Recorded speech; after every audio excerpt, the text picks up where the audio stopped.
Good evening, everyone, and welcome to another tournament stream. Woohoo! Today we will be streaming the third and final day of the round robins, and I'm just waiting for the room invite to pop up. There we go. We are going to be starting it off with Aqua versus QQ. Let's go to my garage. Like I said, final day of the round robins. There are 3 games still to be had. This is the current scoreboard. We have Losi winning all 4 games so far. Demo only losing 1, same with QQ, and Aqua Quick both having 2 points, and Appa and Belove having 1, and only Espil remains pointless right now. But that is not to say that they are not epic. We've seen the games, there have been so many tiebreakers all around, and also just the games are so close. So basically, the scoreboard doesn't tell the whole story here. I've so far really enjoyed the games that we've been seeing, and I can't wait to see tonight's matches. To be honest, I've said this before, round robins is actually my favorite part of tournaments because you have the pressure of needing the points, but it's not as pressurous as like let's say single elimination or even double elimination if you've already lost once. Like it's not quite like that yet. So you have all the epic gameplay, but with just a tad more relaxation and a tad less pressure in that way. Of course, that is a little bit different tonight because now tonight will determine who is going to be in the top 4. And of course, Losi is looking quite comfortable, but Aqua and Quick are the ones that will probably be duking it out for the 4th place, depending on however how Demo and QQ are doing, of course. So yeah, like I said, we are starting it off with Aqua versus QQ, which was of course a very telling thing because Aqua needs this point, whereas QQ can solidify their position. And it's just, yeah, like I said, there's 3 games tonight. Anything can happen. I am really looking forward to the games. And let me just check because I did check before, but my memory is shite, so I kept forgetting. Basically, tonight we will be following QQ for 2 matches, and after that, we will be following Aqua. So we have, let's say, we have QQ versus Aqua, then QQ versus Espil, and after that, we finish up with Aqua. Oh, Dyson! Oh, I'm looking forward to that. That's basically, it might be the match that decides the top 4. So I'm really looking forward to that. That should be epic. So with 2.5 minutes left to go, we are safe to go into the room. We are starting it off on Ghost Factory. I was literally just talking with someone about this map because it is a nightmare to spectate. Like even with the mod that, basically before I used the wall mod that I used to fly through in FreeCam, every time that you would hit anything inside the factory, it would jump you on top of the building. So you would miss a lot of action. And now I can fly through the walls, but because of all the things that are in the factory, it is still a pain in the behind to actually spectate. So yeah, that's it. It's gonna be fun but tricky. The matches usually are fun on Ghost Recti though, so I am looking forward to that. Also, before I forget, a bit of house cleaning. If you are from the EU server and you want to get rewards, make sure that you watch through the portal, make sure that you are logged in and that you have accepted cookies, and that once the timer starts, that the blue timer is going up because that's the one you want. The tab has to remain active, like in my case, while I'm streaming, I've got my iPad lying next to me. That will be on the portal, and basically I get free rewards as well. You don't technically have to watch. I can advise you to watch because the games are epic, but yeah, I know that most people are here for the rewards. But yeah, just over a minute left to go. Both teams already completely ready. And we've got QQ taking only one AMX-54, a 113, 3 Super Conquerors, an E100 and an LT, versus Aqua in the 3 AMX-54s, a 215B, 2 Super Conquerors and an E50M. I am curious to see how the 113 will handle itself, but also the E100 because we've seen them being used, but it doesn't always work well. So I can only think that they've got like specific positions in mind for them. That's also the thing with tour meta. People are they pick tanks based on the positions that they can handle, the way that they can hold, or the DPM that they can dish out, also based on the super consumables and provisions that you can put on tanks and etc. So the things that you see happen in tours, you can't really handle that way in random games, basically. Especially positioning, because these teams will choose their positions in a way that they can build upon one another and have crossfire lines. You don't have that kind of teamwork in randoms. So that's something to always keep in mind.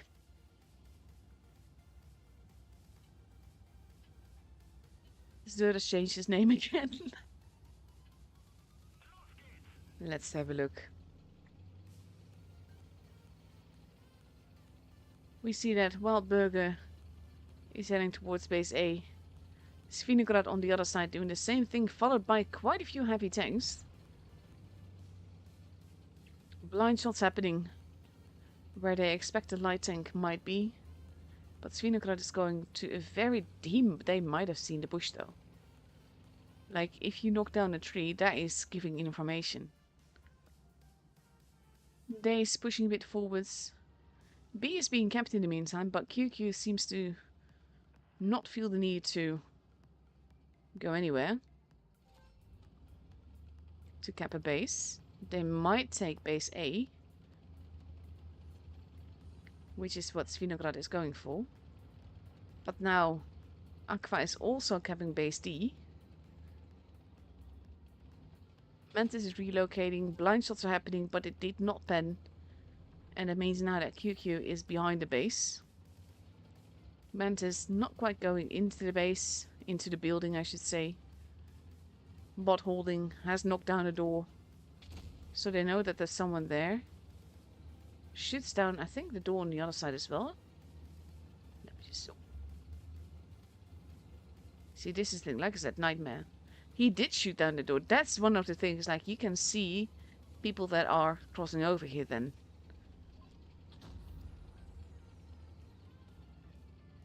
Days has been spotted. We have Wildburger and Machine Gun Zerd with a lot of force. You could say he's quite forceful. Oh, that joke level. The thing is though, the Aqua now has a point advantage. They have a base advantage, so the point advantage is only growing. Svinograd takes a hit from Wildburger. Now we are falling down. Not giving away his position, cheeky. Daze is there too though. And now we have Machine Gun Zerd. Daze has also been spotted. But Svinograd is losing HP quite quickly. Eventium also losing HP. Base C has been capped.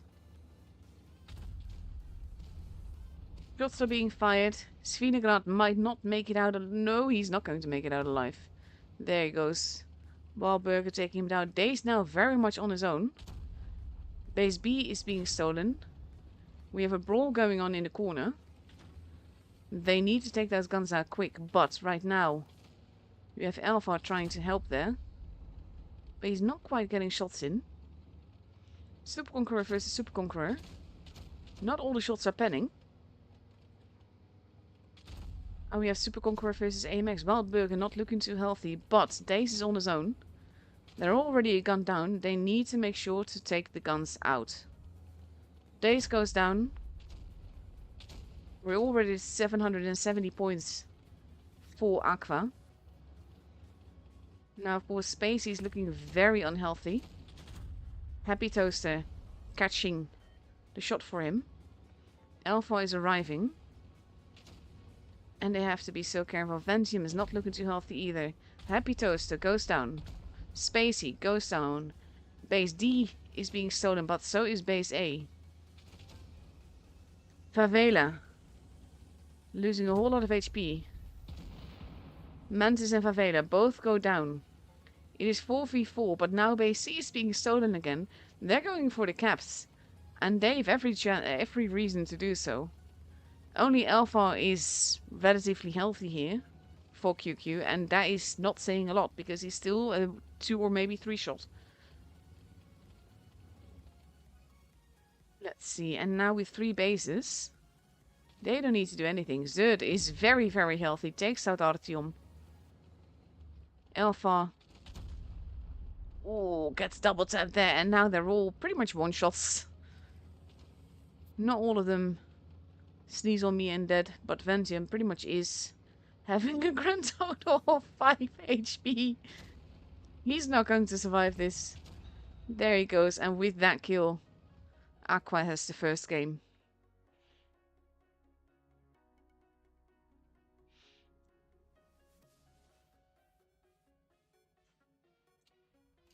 Aqua playing it very cleverly with the bases here.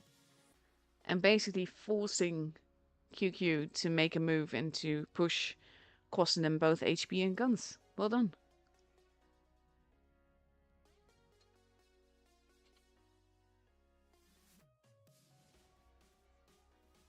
Let's see. For the second game on Ghost Factory, things are being changed. But we mainly see the 205Bs, the Super Conquerors, the E50Ms, the AMX54s, just in different combinations, basically.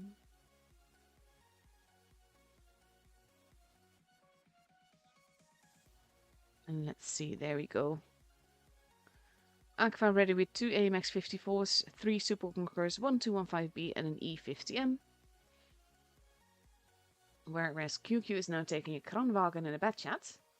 That's gonna be interesting of its own. The thing is that with the Kranwagen, the initial dish out of damage is epic, and that can make all the difference. But after that, the Kranwagen is at a bit of a disadvantage. Mantis now also... Ooh, we see 3 Kranwagens. Maybe. Day is now taking an E100. Alpha in the AMX54, 2 Kranwagens, potentially 2 Super Conquerors and a Batchat. That's a very interesting lineup on its own as well. 2 E100s. Let's see what Ventium readies up in. He does need to ready up. Oh! No, ready up. 3 seconds. 2 seconds. God, you can't stress me out like that, guys, honestly.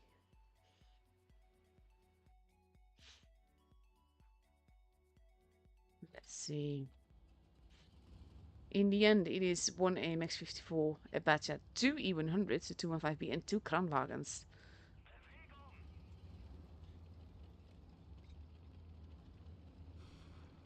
While Burger heading towards the base A side.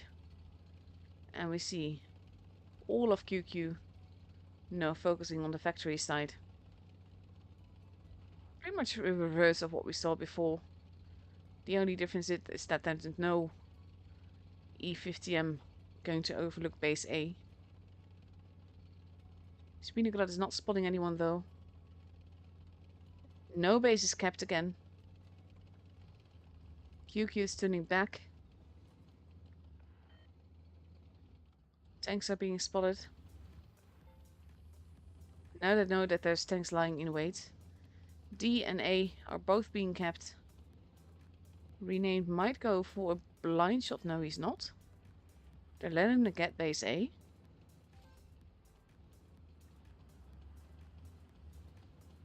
Mantis going up top. They're placing basically a trap here.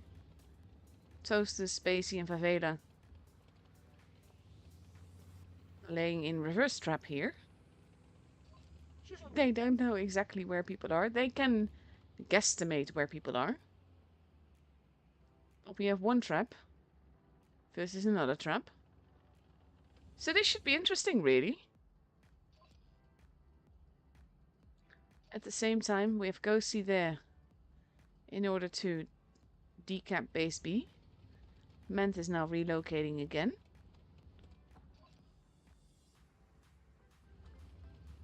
Svinograd holding. Having a little look-see. And so far, not much is happening. QQ has a tiny point advantage.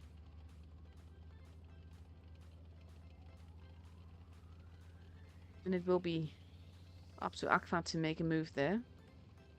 Renamed is in a bit of a tricky position here because if they push, he would generally be the preferred target here because he's the one singled out. At the same time, look at how these things are stacked. While Burger now taking a little bit of hit, and at the same time, we see Aqua making the move. They've kept base C.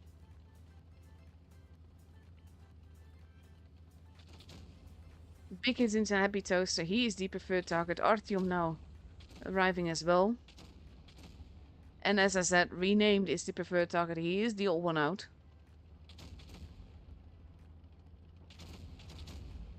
They are now, basically, they're getting in each other's way a little bit, which makes it hard to... Oof, they're now focusing on Daze. Renamed gets taken out. Daze is the next preferred target. They're not making it easy for him. Artyom has to be careful to get his, basically, clip back. And now the focus fire is not there. Orca and Artyom are in danger. Alpha is arriving. And he does take out Happy Toaster. Then loses a whole ton of HP himself. Artyom goes down. QQ at a big gun disadvantage here. Only 3 guns left. Alpha being murdered. Does want to go in for the ram kill, but Favela is not having it. And now we have Spinograd and Mantis, the last one left alive. Oof, that shot not going in might make all the difference here.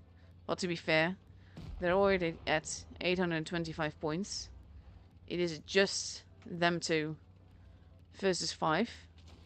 And they have a whole lot of HP. Mantis gets tracked. And now... Oof. I was gonna say they might take one more kill, but they don't. And the game is for Aqua. QQ seeming very lost so far.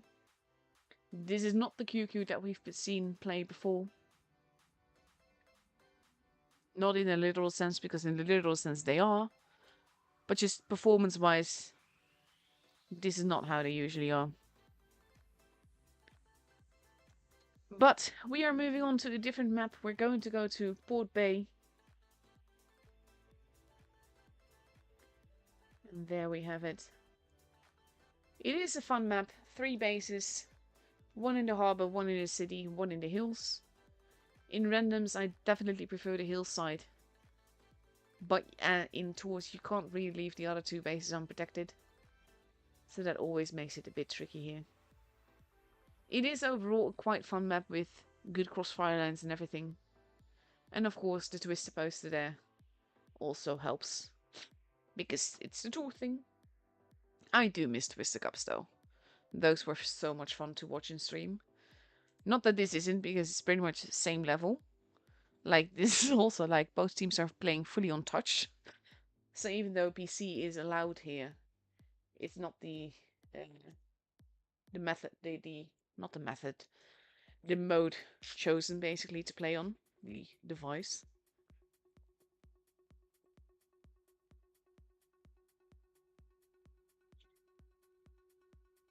So with half a minute left to go, we see Aqua ready with 4 AMX-54s, a 215B, an LT and an E50M. And on QQ's side we see 3 AMX-54s, 2 Super Conquerors, a T22 medium, and potentially an E100 if that is what Daze ready's up in. No, he's going for the E50M.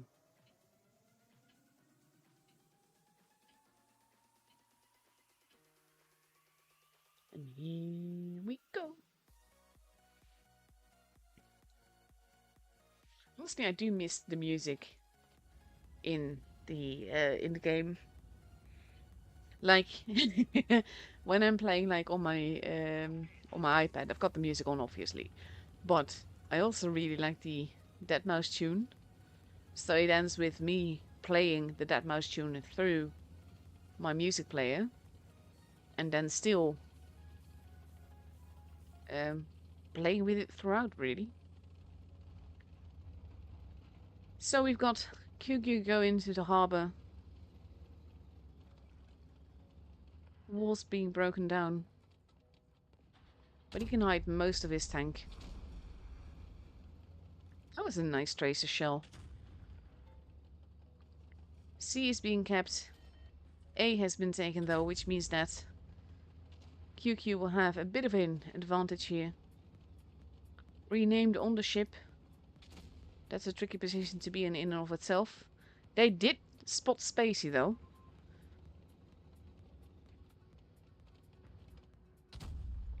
Zerd in the middle. Spacey taking more hits from Alpha. Alpha does get spotted in turn. And of course we now have Wildburger having a look-see. Spacey losing more HP. Now we have Zerd moving in, but he's not alone, but it's also poor Alpha being shot at from 3 positions at once. He's not completely without support. Big hit into Zerd there. And Alpha is using the buildings. Wildburger getting shot. Alpha is the first gun to go down. And that flips the tables points-wise. QQ now going after Ghosty and Favela and Zerd and Happy Toast. The focus fire not quite there for QQ tonight. Svinograd goes down. That shot missing.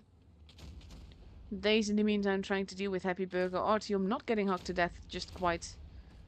Manages to survive another reload. From Favela at least. He doesn't get to shoot himself. Orca very low on HP too. And there he goes. Renamed still relatively healthy. We've got Mantis being shot at. Slowly but surely going down. Days trying to hunt down Wildburger, which is not working out. There goes Mantis.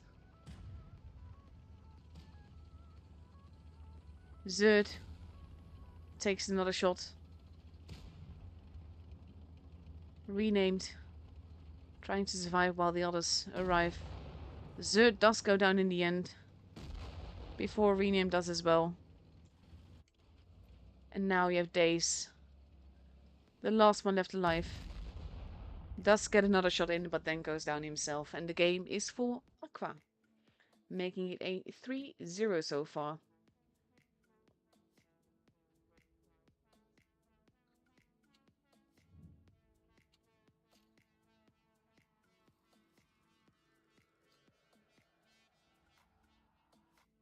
QQ really seems to be lost tonight.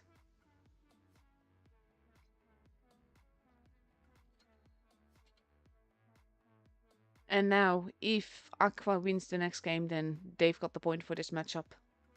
Whereas QQ would have to win 4 in a row for that to happen. Which, to be fair, would be a very epic comeback. But with the form that they're showing right now, I'm not quite sure that's in the cards.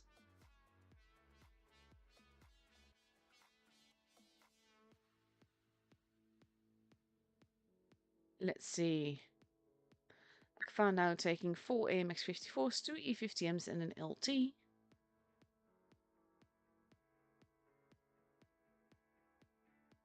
Versus QQ in 3 Super Conquerors, a 215B, an LT, an AMX-54 and potentially an E50M.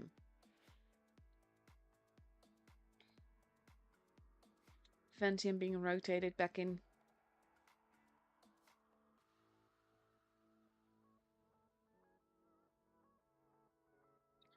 There we have it, still the same Super Conqueror amount. Only days left to ready up.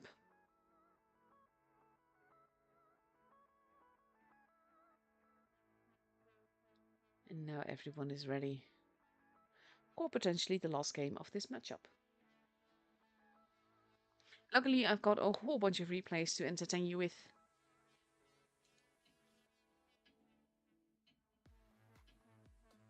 Because I can't play PC to save my life, honestly. Which is why I always fill the dead space in between matches with replays. And here we go.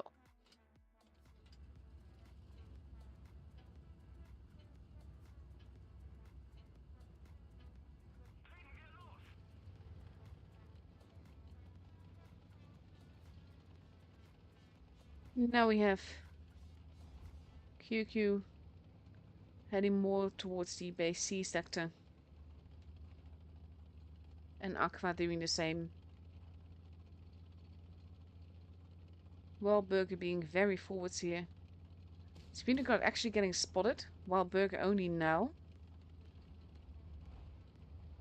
Days getting shot at. Oof. Big hits into Happy Toaster. Spinnegaard taking big hits as well. Days does not really want to be there anymore. Manages to escape, but barely. Aqua being very forward. Days now having 319 HP left. Renamed user having been quite forward to try and save his teammates. And now we have Spinnegaard arriving up top. But not having the HP to handle Wildburger here. Has to be careful. Days goes down. Spinnegaard keeps pushing even though he's now a one-shot. And then he gets taken out by falling down. Alpha now being pushed by Wildburger and Favela. But we have Aqua slowly but surely slaughtering the rest of QQ. Renamed not looking all too healthy. Falling down.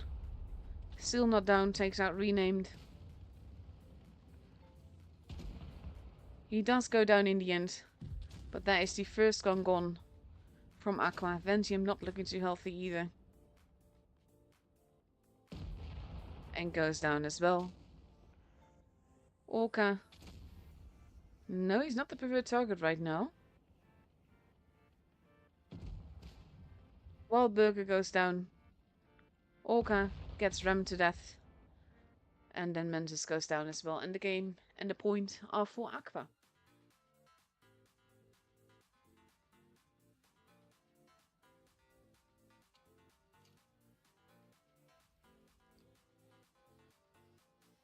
So that is a very much needed point that Aqua needs in order to help secure top 4. The other matches are obviously still going. Because this was a pretty quick match up there. So we're going to watch some replays and then we'll check the scores later. Let's see, we're going to start with a Death Star game.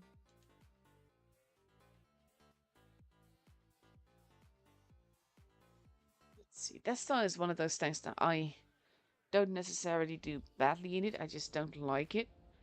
Because you have to, it's a, whatchamacallit? Uprising game. That should be interesting.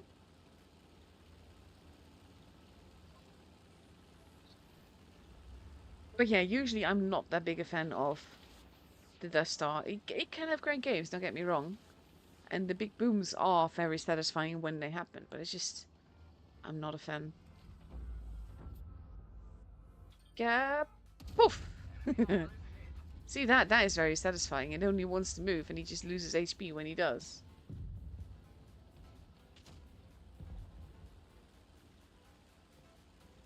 They've already lost 2 lives in their team. That's not very hopeful.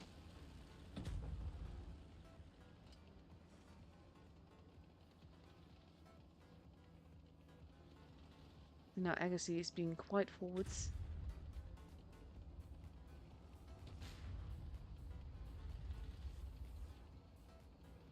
Oh, I wish this tank would have a full turret turn. Would make it so much more satisfying to drive. To be fair, it would make it way too strong, so I'm glad that it doesn't have that, but yeah.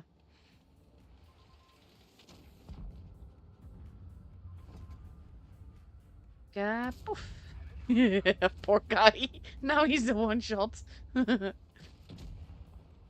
Oh, I do love the carrot, but I feel kind of bad for the carrot.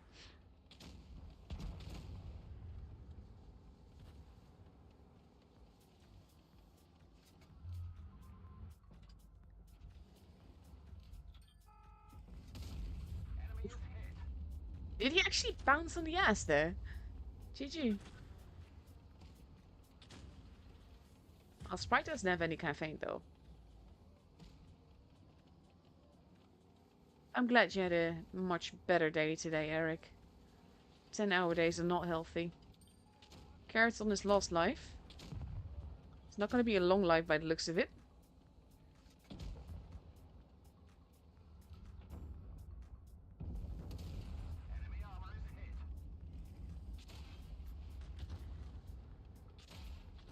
That's going to be a clip. Oof.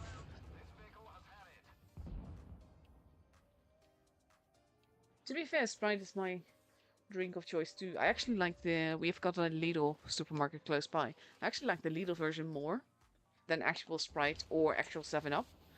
Because it's somewhat less sweet somehow, so I like that. At the same time, I like 7-Up more than Sprite. Also because, like, you kind of react to aspartame. Not sure if that's the correct English pronunciation of the thing.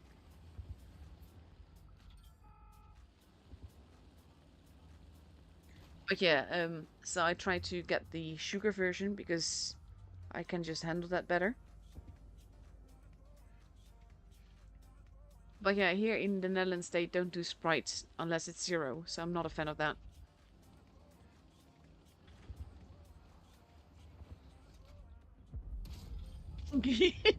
Derp, PT derp.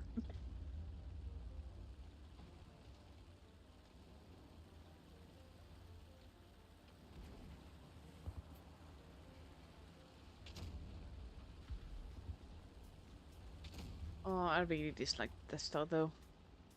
Like I said, I know that it can have fabulous games, and the camo is to die for. There's no denying that. Graphics department always on point. But I just don't like the tank. No armor. It can't really ridgeline well, which is my preferred playstyle. It does bit bonks. Oof, nice miss.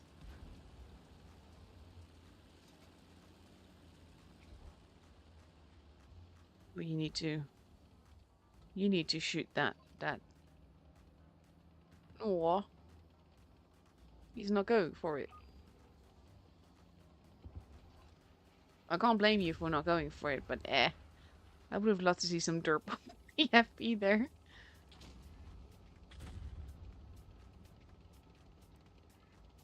Garo finally going to die. Yeah, it is. Nice. There we go. That's the second actual kill.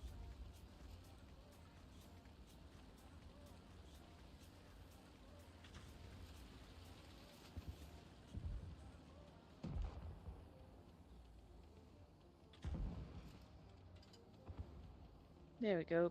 People are disappearing a lot, but they are going to come in your face there. You know that, right? Like that.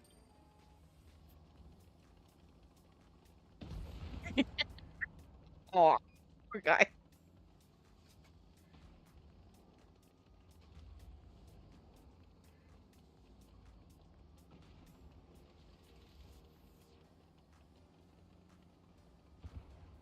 Oof.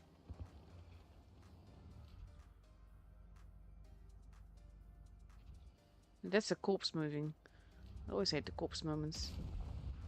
Oof. GG.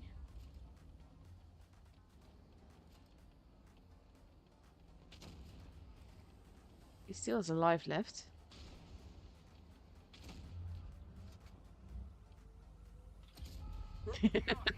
That is mean.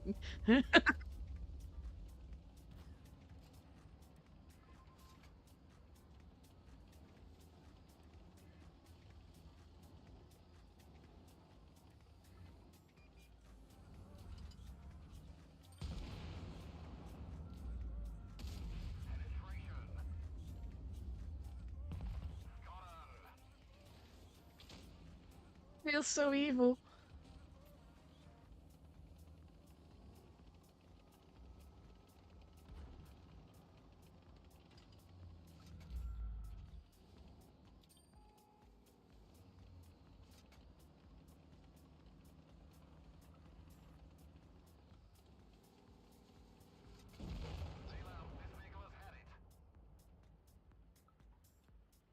That is a nice little bit of extra thing to get though. power-wise. 1 versus 2. Can he do it? Yay or nay? I actually don't know the result screen from this.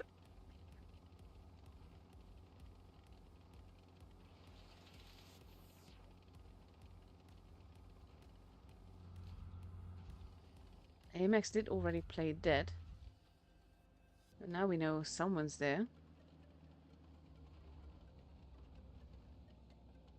Yeah, I think they're gonna come up behind you.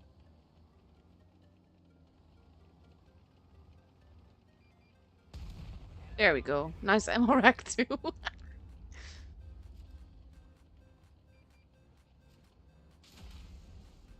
Oh. Run away! All you need to do is for him to not be dead again, and you might actually yeet him.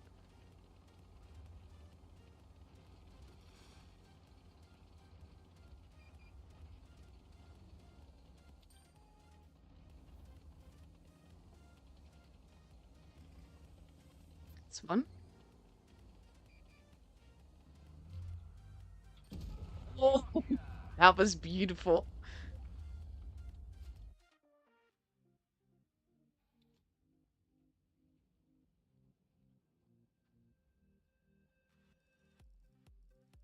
Very lovely game there. I like drinking soda. I don't like the taste of water, so I don't drink just water. I will drink like lemonade, like water with syrup kind of thing. Or soda. I only like tea when I'm sick, which is weird, but yeah.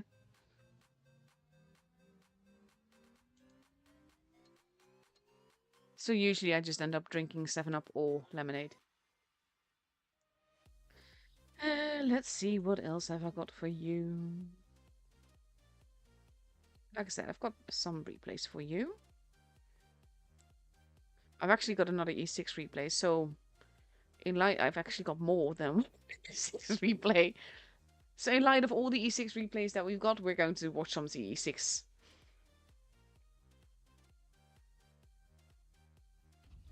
Let's see.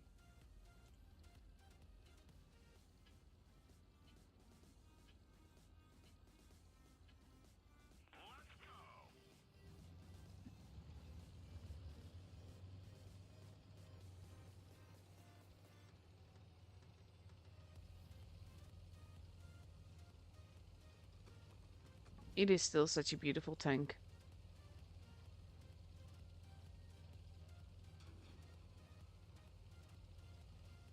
I really need to make a gush video about it. I really was hoping to do this today, to be honest, but in the end, I had a nap, and it was very much needed. The thing is that with streams like this, and my health situation, I need to take the rest. Oof, cheeky. Nice bounce, though. I need to take the rest that I can. Oof. A little bit too impatient there. You also have to be careful with turning your head that much when you're in E6, because you do have that big giant head.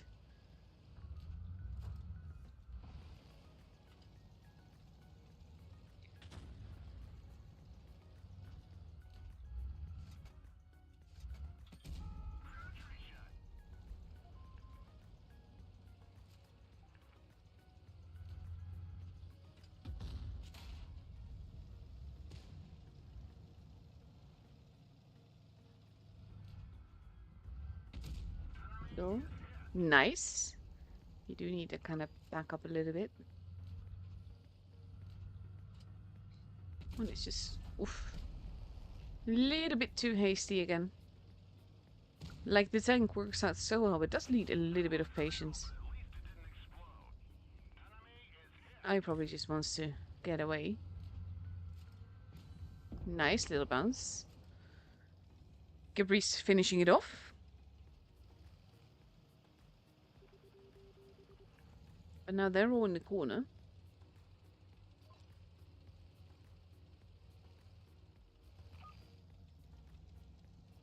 Oh, that blood thrill thing that you used on the AMX was just gorgeous. It made him a one-shot for you.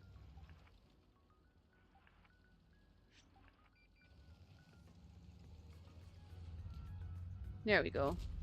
Nice little tracking shot. Oh god, he's shooting the red face. He did get one in though. Nice bounce. Nice. That was needed.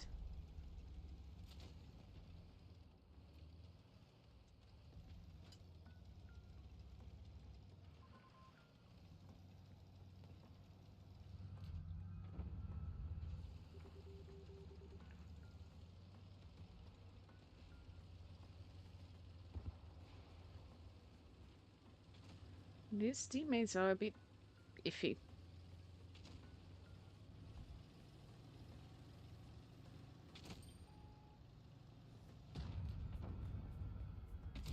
Look, it's another E6.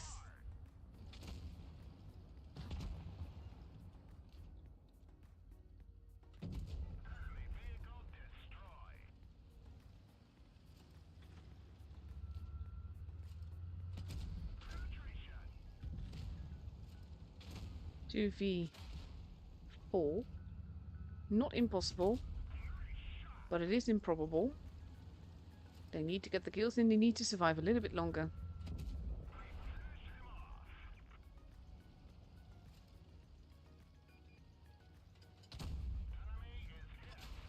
Just gonna say, he can take the hit, whereas the Yo cannot. There we go.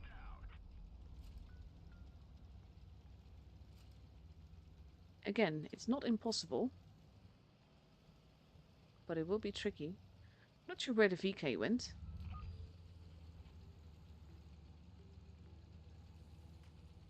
Oh, there. Oof, never mind. But they're both one-shots at least. Oh, Rhinoceronte is a beauty of a tank. I ranked that up to 50 already. I'm currently working on getting this tank to rank 50. But I still think I need like 1 million for it. Nice. Where did the VK go though? That is the question.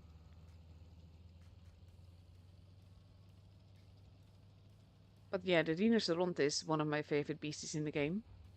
Only reason I'm playing it not right now is because I'm working on rank 50 on the E6. Not too big a fan of the... Oh, hello there. That bounce though. GG. Nice. That was more luck than wisdom, but hey, it worked out in the end. I think also the lower profile helps the Rhinoceronte a lot.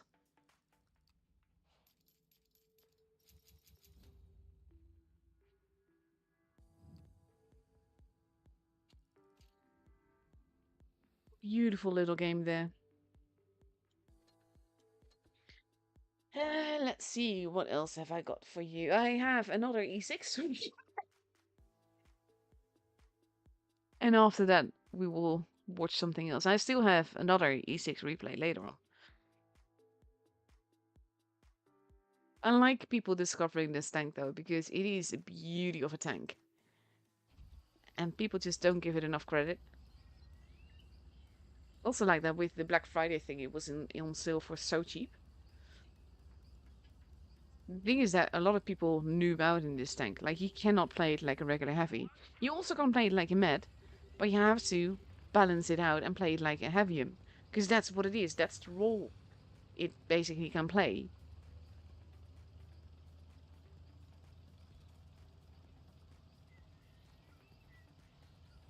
I do hope that it will get an animated legendary camo at some point.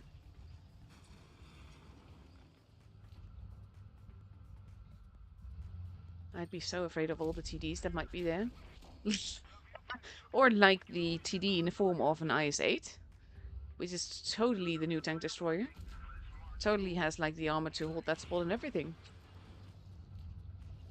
Oh, to be fair though, like the IS-8 is such a beauty of a tank as well. People need to give it more credit, but this is not how you play it. Let's put it that way.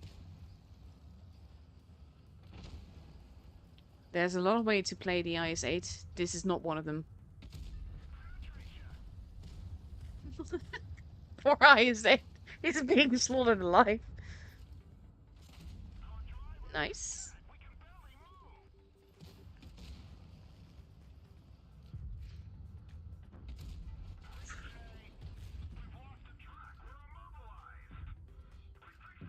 I was just gonna say, get the kill, but didn't need to.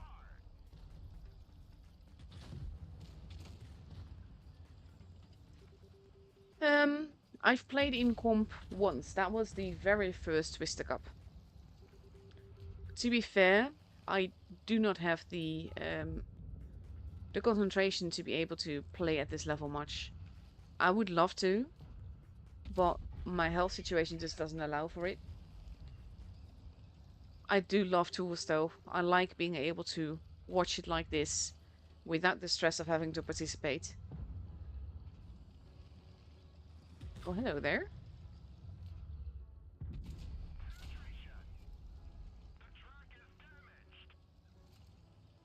2v4. Not all is lost yet, to be fair. But it might be tricky. They need that med kill. Oof. Oof. There we go, that's one gone.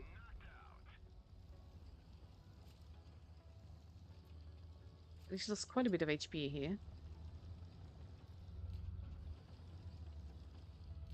Mind Yuki Polar.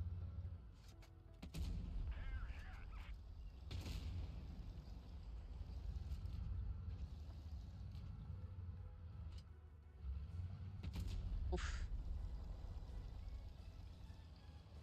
And of course the lone guy is going to come up behind him now.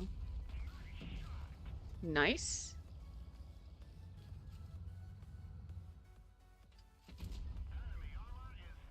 There he is.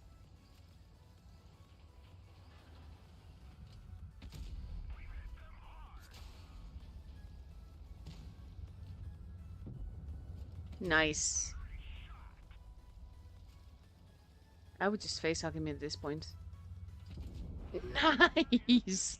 Well done.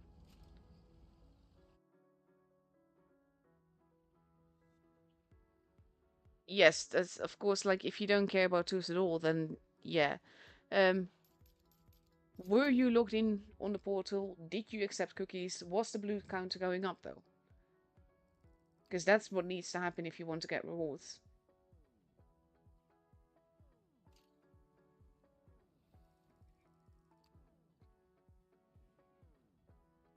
But that was a beautiful game here as well. I always find it so funny when people come in the chat and complain about not getting rewards. Usually, they've not done something and the timer wasn't working or anything. But they just make it so clear that they don't give a crap about tools at all. And I'm just like, I'm not here for that. I like getting the free stuff, don't get me wrong. Which is why I will also have the stream playing on the portal. But I just love the games. And of course, are you from the EU server? That's the first question. Let's see, all the matches are over. Losi taking home a 5th point versus Esbil. Demo. Let's see. Taking home another point versus Quick. Aqua and QQ now both having 3 points. So Quick has to win these 2 games in order to go through. Whereas Aqua is facing Appa. And then of course Quick. So pretty much similar to they have to win. Appa has to win both games as well to have it. Like, there's a lot of teams that still have a chance to reach top 4 as well. It's not all over just yet. Only Esville remains pointless right now. I do feel for them though. We've seen them play such amazing games. And they did take home 2 games versus Losi as well. See, this is the thing. Like, for the most part, we've seen them kick booty. It's just not been enough to win, both in the games, but also, like, in the matchups as a whole. But yeah, 20 minutes left before we see the next game, so we've got some time for some more replays. I did promise you that we would watch something other than E6 now. Let's go back to the games that I got from Agassi. We have a game in the Fosh that I don't think I showed. So we're going to watch that first.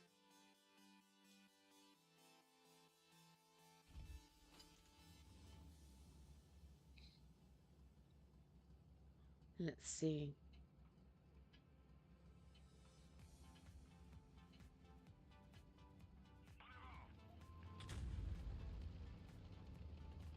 Yeah, for me, like, I can only concentrate X time per day, basically. Like, when I play, I usually play in sessions of about 45 minutes to maybe an hour, and that will be it for the day, because after that, my concentration is gone. So I just, basically, I play a lot less than I used to, as my health got worse. And back in the day, I only had 2 autoimmune diseases to deal with. Now I'm up to 5.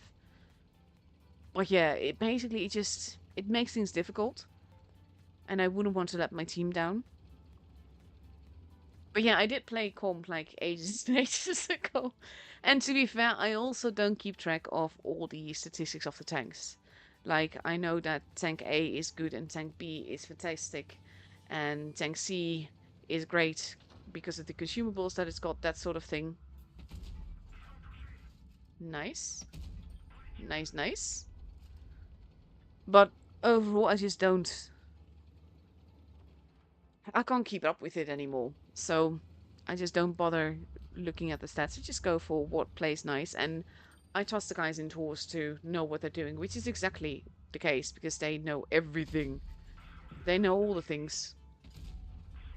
Nice.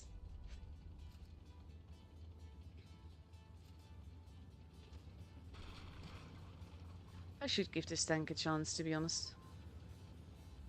I just tend not to bother. It doesn't mean the tank is bad, by the way. In my opinion, no tank is really bad. There's just tanks that work for you or do not work for you. And it depends more on the driver than the tank.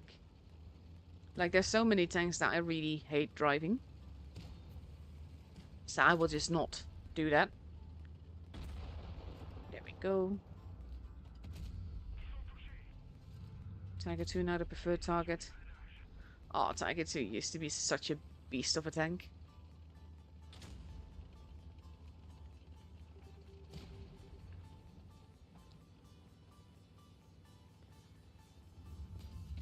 He doesn't even get the kill there.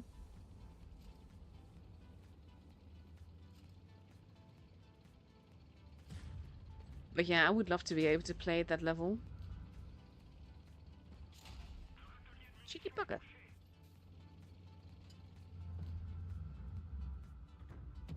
There we go. Nice little tracking shot.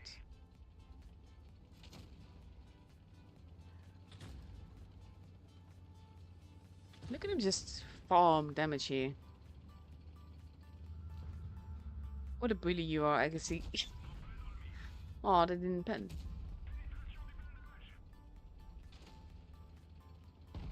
And there we go. Some more assisted damage as well for the game.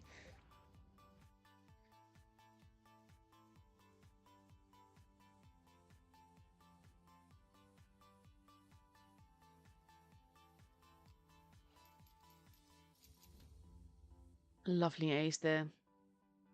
This is the thing though, and I think that that's a downside. I have nothing left to grind.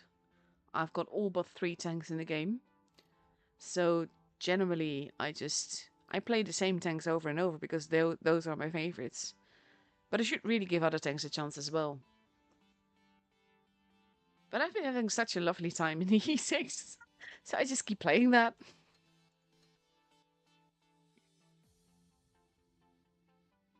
Let's see, what else have I got for you? Scrolling back up. I got a game in the grill. Let's have a look at that then. Also, while we are here and just filling the time, shameless plug for pretty much myself. I'm running a series of competitions right now that have lots of prizes varying from premium days to tier 10 tanks. All the details of that are on my Discord server. There's also like a short video about it that briefly explains what you need to do. So basically, if you want to win prizes, be sure to join my Discord server and maybe you can win something epic.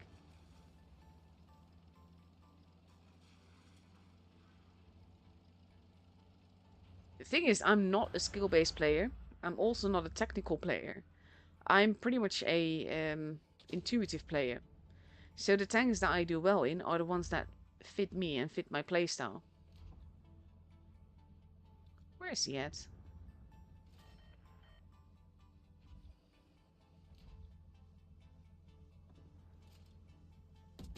Nice. But yeah, I just play intuitively. That's also how I bounce shots on my flank. And I still have no idea how exactly I do that. Only that I do it. So I never remember the tank stats. I just remember what works for me and what doesn't. Well, he didn't pen that. 4-2-2 needs to move, but Grill also needs to do damage.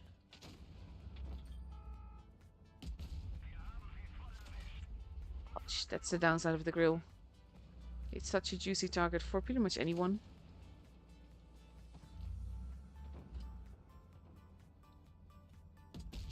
Nice, I can't believe that penned. But yeah, for some reason, just overall, the auto-reloader tanks work for me, that kind of system. And I can play that very relaxing, intuitively.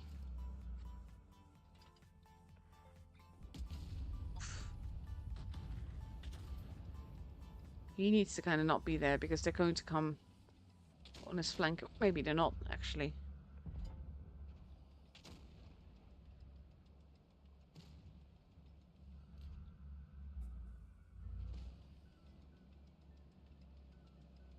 Let's see, he's very much alone there.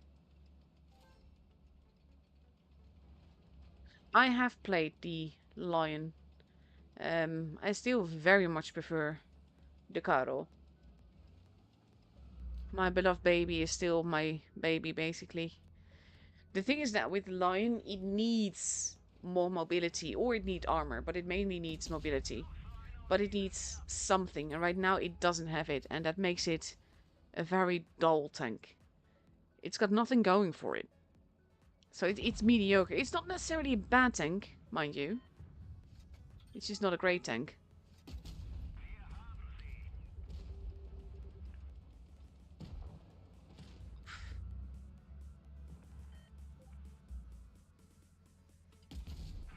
Nice. A little bit of fire. They're all technically one-shots for him.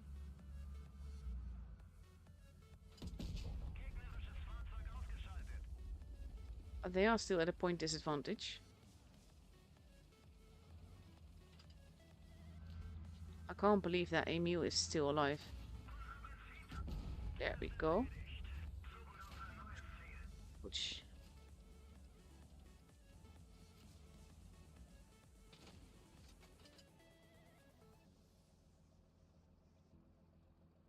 That's why tier 9 can be very tricky to play, to be honest.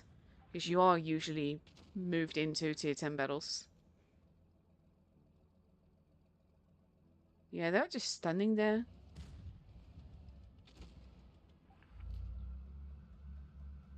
Is he still there? No, I think he moved.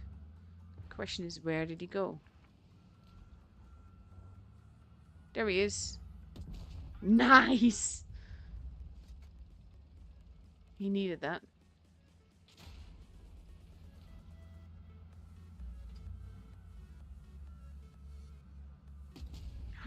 No! Oh my god, the bounce.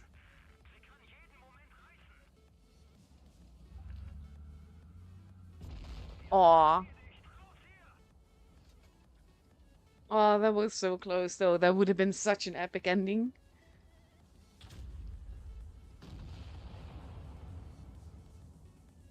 I have all three of those, yes.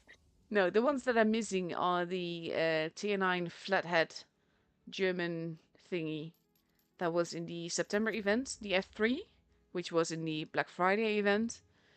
So basically the ones where you have to spend like €300 in order to get them. Those two I don't have.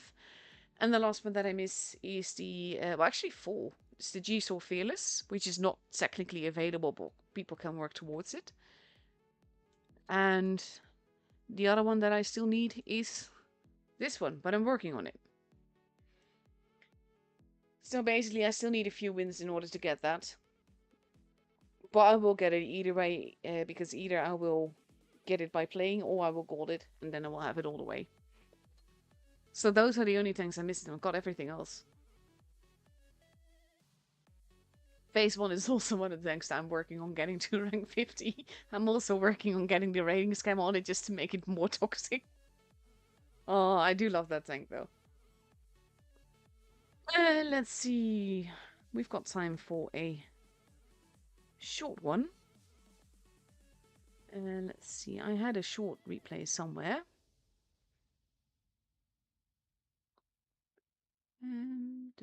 It doesn't help if I can't find it though. I think this is the one. It's a good game. Nice short one. Shown it before, but it's like perfect time filler thing. When you only have a few minutes left. There we go. Just skipping a little bit.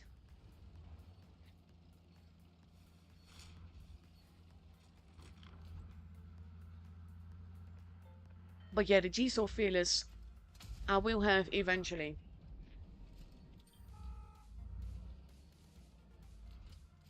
Just not yet.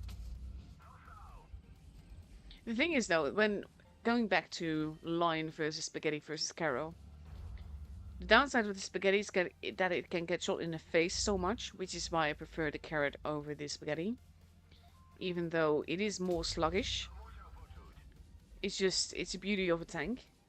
And the clip potential is insane also with the reserve shell, because even though you're not meant to use it, you have the option to use it if you need to, and that makes difference. I do still love the Spaghetti though. Still one of my favorite tanks as well. And with regards to the line, I don't necessarily do bad in it. I aced it 5 times in a row. Also because the ace bar was ridiculously low, mind you. But still, I'll take it. Yeah, I like it, but it is... just needs something right now. It's just mediocre, and I'm sorry about that, to be honest, because I love auto reloaders, and I think it would have been a great tank. It would have been a great, different sort of Spaghetti. Only not with the way that they basically put it together.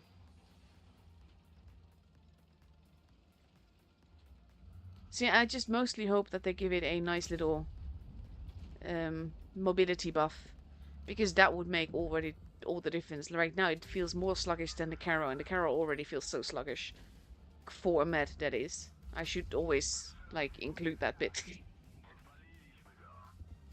Yes, the LKBZ, but because there's also, like, multiple LKBZs, I mean the squished head one.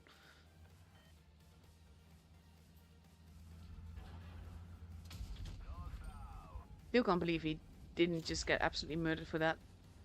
I think the Caro was still reloading.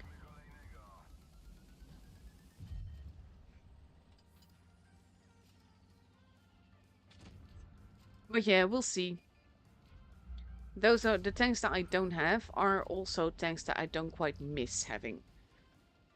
I am really looking forward to the G-Saw Fearless, but I know I'll just need to take my sweet time, because I'm not going to die hard ratings. I am going to just get it season by season until I've got 100 parts, and I'll just make sure to get to the ranking that it means I get parts for it.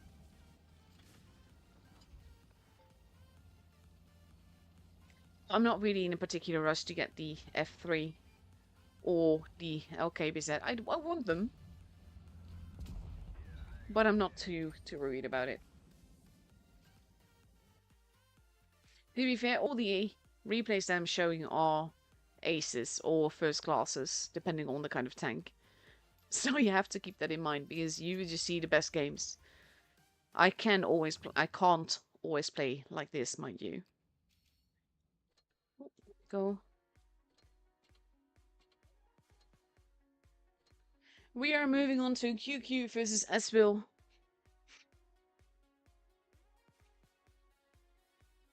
I am not looking. Actually, no, I am going to look at messages, which means that I'm going to take you to the pre-screen battle. Just a moment. No.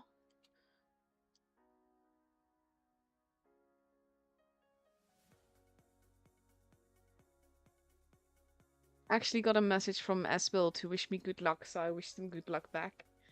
And that is so sweet, though. They've not had a point yet, and I really want them to have one. They were also like yesterday. Oh my god. Um, they were using my avatar in game. Like you saw them loading up in battle, and they just like 4 of them, 5 of them even at one point had like was really using my avatar. And it's like, oh, that's so awesome. Because this is the thing. Like I'm still absolutely flabbergasted that I got my own avatar in game that is based on my logo, and then I've got like the beautiful background with my ladybugs there as well, and of course my beloved carrot. I absolutely love my carrot, but also just like the whole of it is just so thoughtful. Because for those of you that don't know, Amunet is actually a name that comes from Egyptian mythology. She is the Egyptian goddess of the north wind that breathes in life, knowledge, and wisdom. Which is why I chose it, because I found that a quite inspiring name. So it's like, that's a good name. And I just added the 85, which is my birth year. So I'm old. But basically, I really, I love the thoughtfulness of this background. So it's not just the Caro being beautiful as it is, it's also the pyramids that are not to my in-game name. You've got the desert roses together with the ladybugs here. And I love that the ladybugs are there, but they're not too in your face. So yeah, I still can't get over the fact that that's actually in-game. So I'm really, really proud of that. But it also, like, whenever I see someone using either my avatar or my background, makes me so happy. So yeah, focusing on the tour, because we are now in the room with Esper versus QQ. We are starting off on Hellas. Hellas being this map, it is relatively small. Lots of crossfire lines possible. It can make for some interesting games. Usually there's, I wouldn't say camping, but there's quite some little bit of camping going on, mainly because people are waiting to see where other people are. But usually it's the light tanks that kept the bases closest to the spawn that would usually be the heavy bases, and it's the heavies going to the med side. Now, I think if you want to get the G-Store feelers at once, then yes, you have to rank really, really high. I'm not going to bother with that. I'm just going to contently gather my G-Store feelers parts bit by bit. I'm not in any rush with it. So I will get it eventually. And like 3 seasons, which means like 9 months. So just over 8 months left to go, because you have the months in between.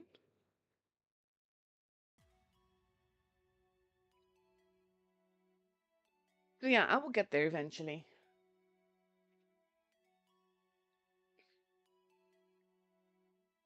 1 minute 20 seconds left to go before we go into the first game of Aswell versus QQ.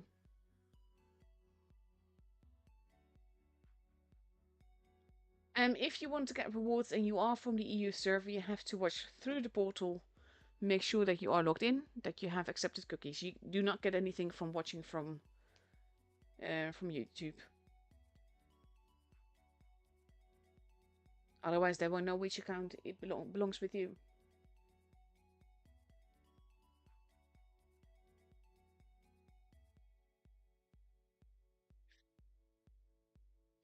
Just basically the only thing that you miss on the portal is the chat.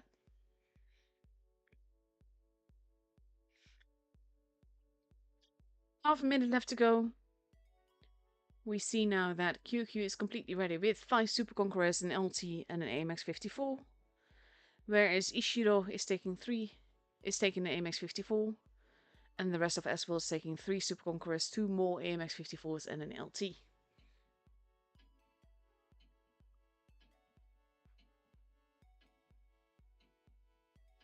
Through the portal, by the way, you will have less quality because you can't edit the quality on the portal.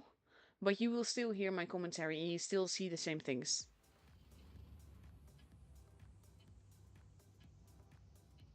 And here we go.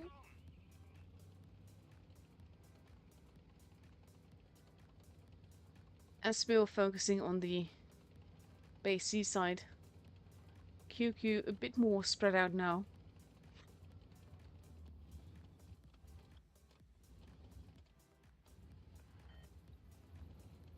They have been spotted.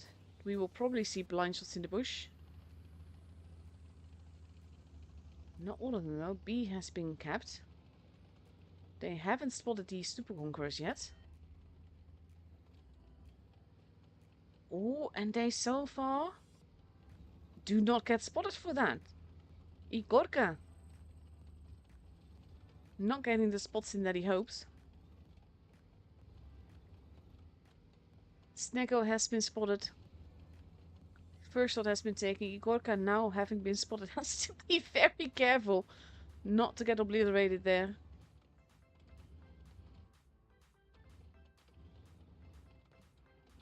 Now we have bits of damage being done.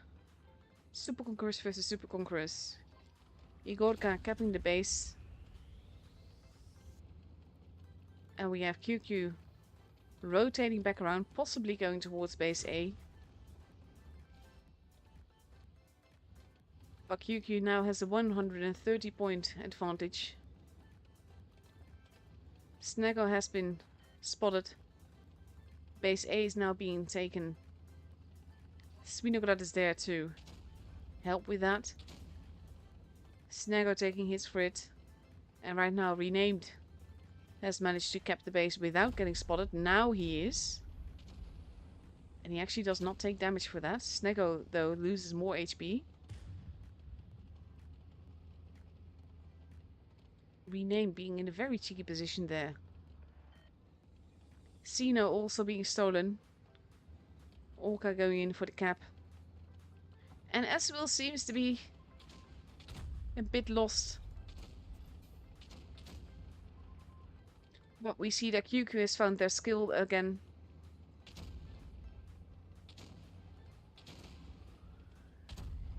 A little bit of damage being done, but right now QQ has 3 bases. And that will make it very difficult for Eswil to win because the pressure is mounting and mounting very, very fast here. Orca loses a little bit more HP. Now we have Super Conquerors moving in. Ventium and Mantis both losing HP. Dirty losing HP for it as well. Ventium seems to be the preferred target, but the focus fire is not quite there. Big hits into Mantis. And we have Ishiro now arriving as well. Mantis is almost gone, but Sneggo goes down first, and that gives them the 1 game points that they need. And the first game is for QQ.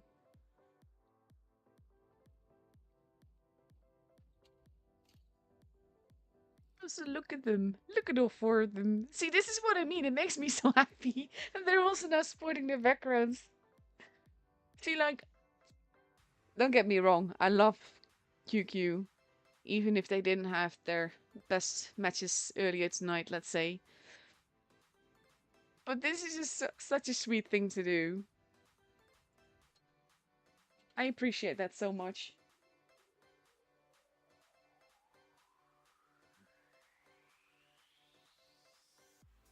1 minute, 17 seconds left to go. QQ now ready with 5 Super Conquerors in LT and 1 AMX-54. And Eswil is taking 2 AMX-54s, 3 Super Conquerors in LT and an E50M. In this case, it's the points even more that killed Eswil here. Oh, there we go. It is 3 AMX-54s and 2 Super Conquerors. And let's see what they will manage to do with that. I am kind of like rooting for them. I want them to get a point. Like, it is top 8. They fought so hard to be here. We've seen absolutely epic games from them. They deserve a point as well.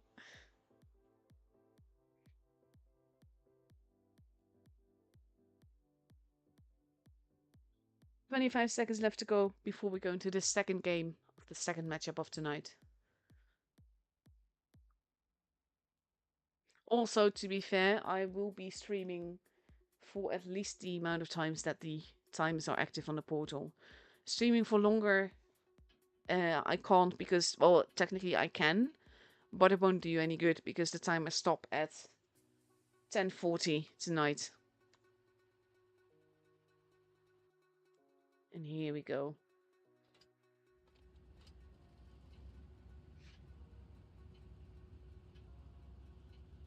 Let's have a look.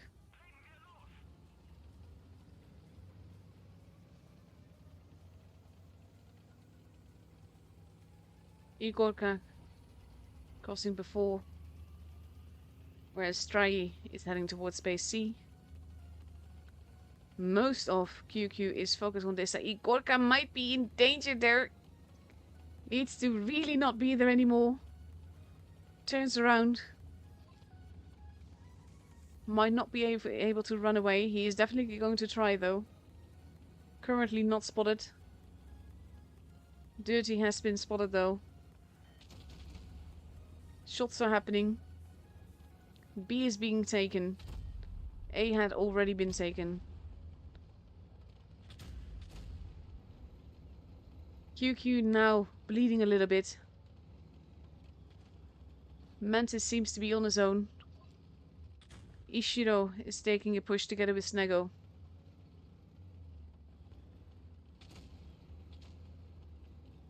But they do have to be careful.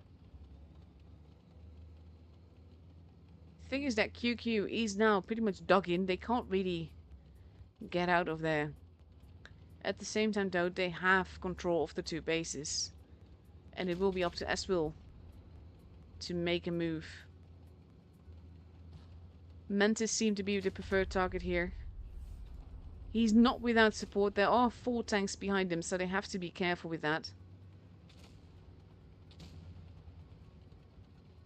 And RNG does not seem to be favoring Eswill either.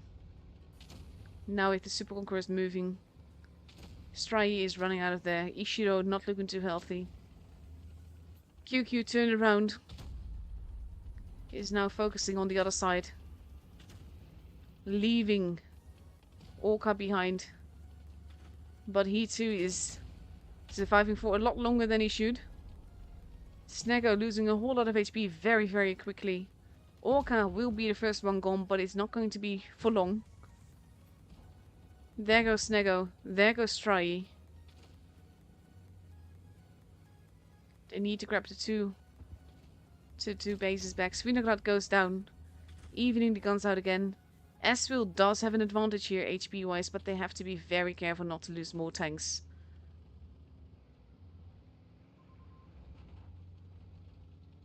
They are letting renamed run off. They need to focus more on the tanks here. Off big hits into Mantis.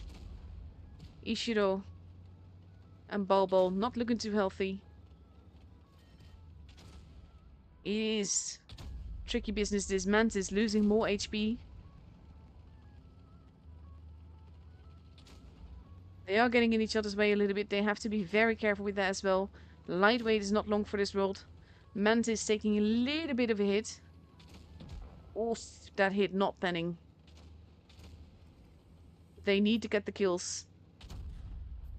Alpha goes down, but so does Bulbul. And renamed. 3v3. Oh, Ishiro has to move, has to move, has to move. Is still alive, but barely. Oof. Ishiro goes down. Base C is being kept. Ventium taking hits. It is 2v2. HP wise. They have the advantage. Eswill now has 3 bases.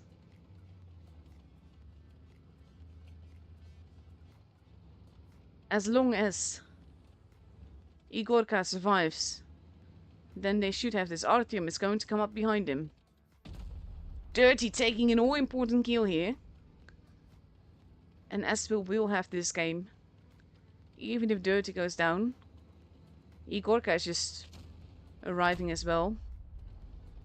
Takes the kill. and leading as well to victory here.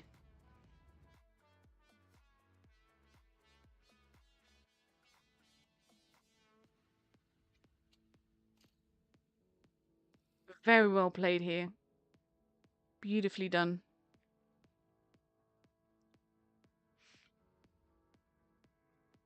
And this seemed to be going the whole other way, but actually, when they tried to push the spawn and QQ turned around to help there, they actually pushed more into as well strength here.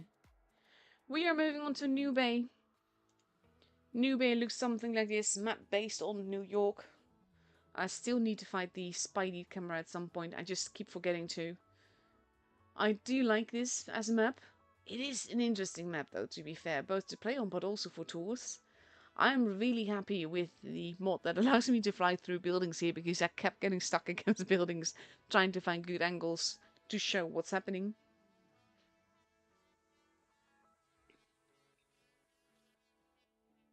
And let's see. 45 seconds left to go.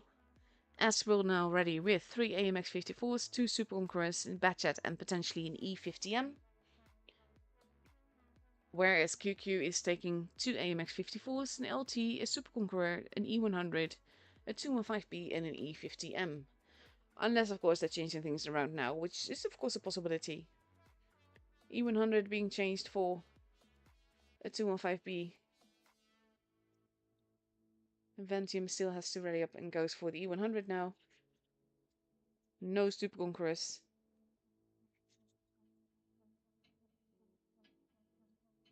And here we go. Countdown clock has begun.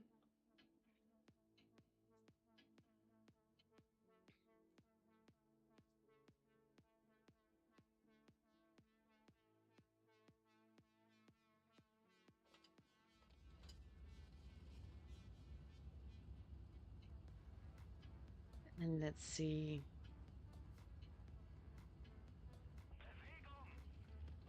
Bewegung.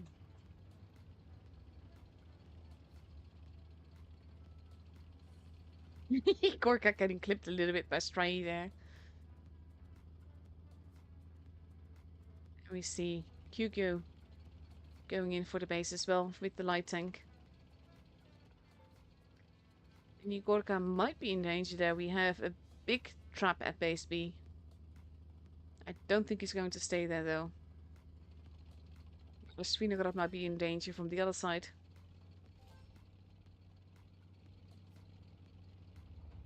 Very careful not to knock down the stoplight. Ishiro going in for the cap, I think. Igorka has escaped. We have Snego there to hold and protect base C. But now Esville will have the base advantage and the growing point advantage. Ventium has been spotted, so has Lightweight and Balbo. You have to be careful not to overextend too much, especially when you're the Batchat. Dirty is being very forwards here. This could be very, very dangerous. He's now been spotted. And he is going up the ramp. He's basically meeting all of QQ together.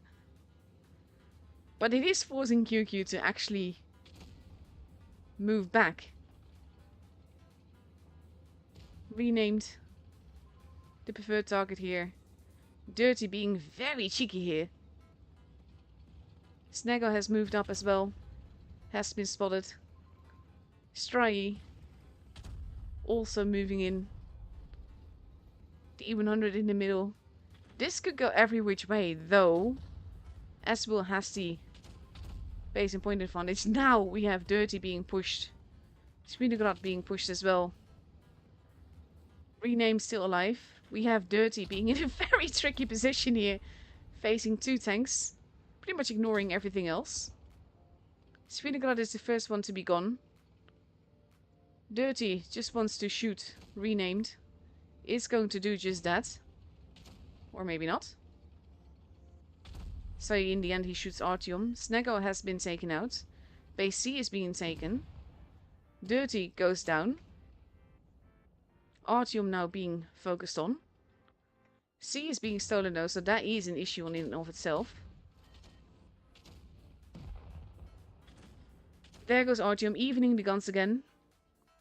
They need to steal base B back. Strye is on his own, which is an oof. Alpha losing a whole lot of HP, gets that on fire. Bulbo giving chase there. And he kind of has to make work of that. Strye is on his own. Has to be careful. Is probably not going to survive this. B is being stolen. Strye is basically just surviving for as long as he can. Which is pretty much the important thing. Alpha here takes a hit. Oh, Strye is surviving a little bit longer. Now using the rock. Very cheeky. He does go down in the end. But it is 4 versus 3. Orca not looking too healthy. Rename not looking too healthy. Bulbo reloading to get behind Orca and take that kill. 850 points. Ventium now a one-shot as well. Renamed has arrived. Oof. Survives a little bit longer, but there goes Ventium. And now it's just Renamed. Who I think got stuck a little bit against the trains there. And the game is for Esville.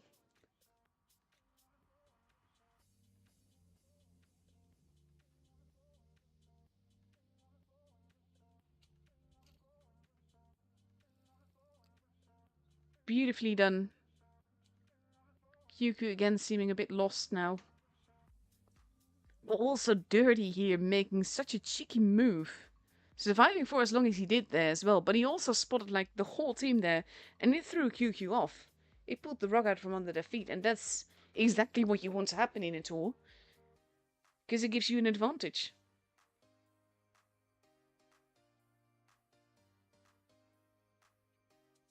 Let's see. 1 minute and 13 seconds left to go. Before we go into the fourth match of this best of 7. And we have Esville now ready with 4 AMX-54s, 2 Super Conquest and the E50M. Whereas QQ is taking 3 AMX-54s, 2 215Bs. Sorry, my throat is being itchy. An E50M and potentially, there we go, another E50M.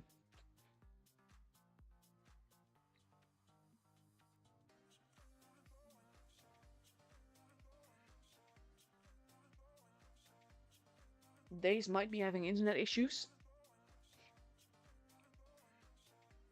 Currently showing us offline. No, but there he is again. Probably just checking another window.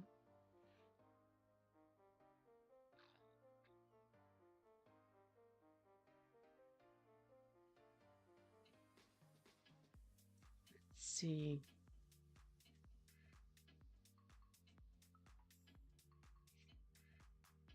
And here we go.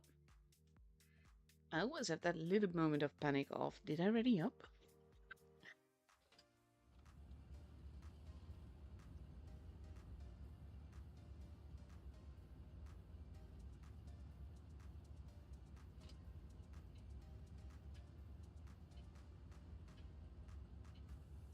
Let's see.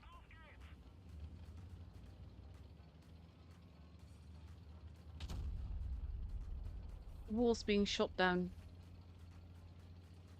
We have Stryry heading towards either the ramp. Oof, he does take a shot for that. Dave's getting shot at as well. C is being taken. B is not being taken though. But neither is A. Oh, Igorka, in danger, danger.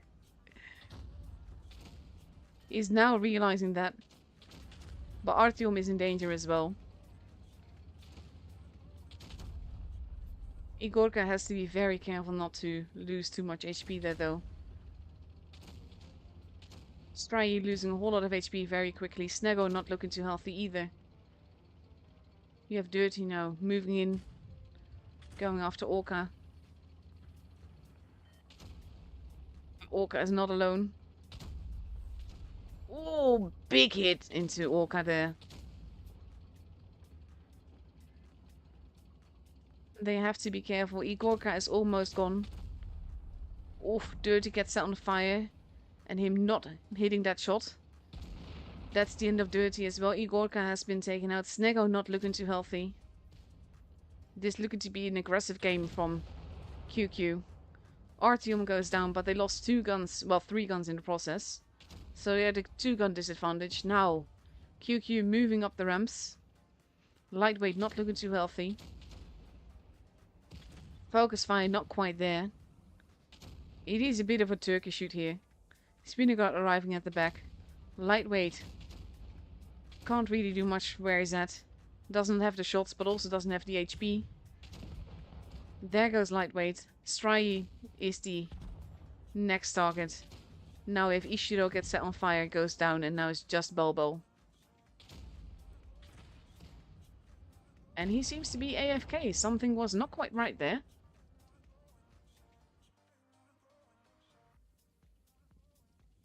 And the game is for QQ.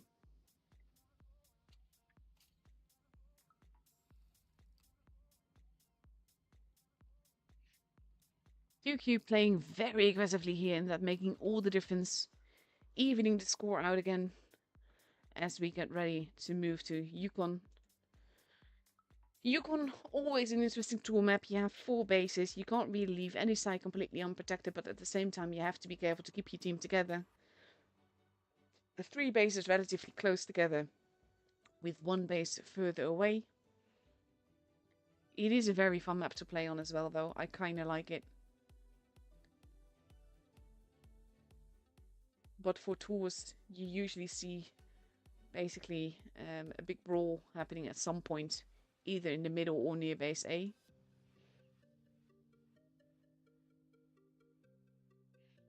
I can imagine wanting to be in these teams, but they have trained for a very long time, very hard to get to this stage and to this level of gameplay.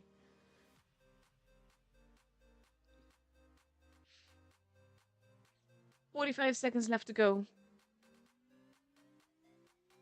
And we see S-Will now taking 4 AMX 54s, 2 E50Ms, a Super Conqueror versus 2 AMX 54s, 2 215Bs, 2 E50Ms and an LT.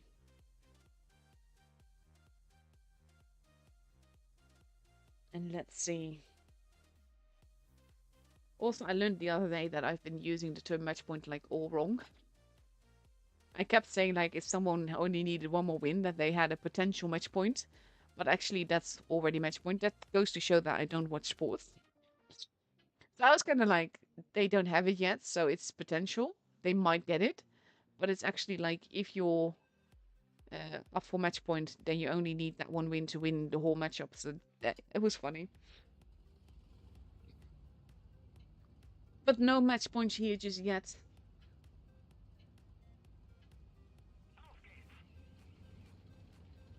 Let's see. Gorka wanting to attack. And we see QQ moving in a wolf pack. Base B and C will get kept. B a little bit more quickly. Ishiro moving forwards. And we have that base A brawl building right now. Svinograd gets spotted. Ventium takes a bit of a hit. Ishiro. Snego now taking a hit from Daze in the corner.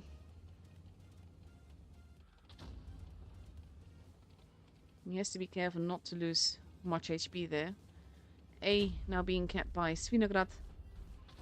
Ventium losing a bit more HP. And we have renamed running around. Off. Ventium not taking that. Oh no, he does not take that hit. And now QQ has 2 bases. We have Stry going in, no, going around the base. They don't know exactly where renamed is. They just know he's somewhere.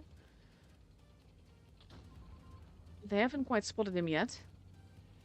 But this gives QQ an advantage in town.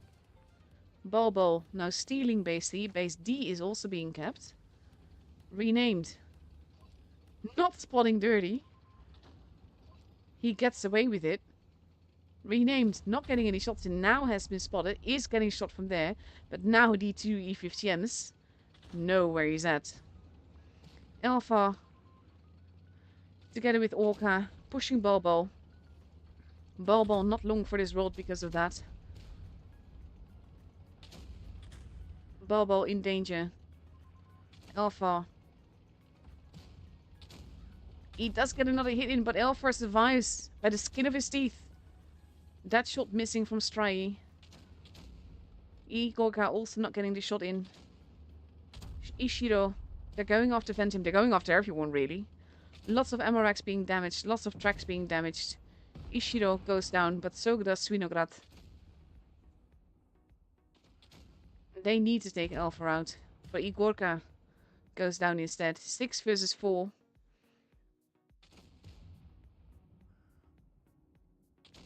Now we have Sneggle going after Dace. Has to be very careful here.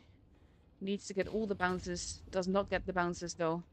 Alpha goes down. Oof. Dace getting that bounce and then the kill. Leaving it 3v5. And we have Dirty. Not quite murdering, renamed. Base C has been taken bad. Stry is now one shot. Dirty goes down. The game will be for QQ. And there they go. QQ having found their skill once more.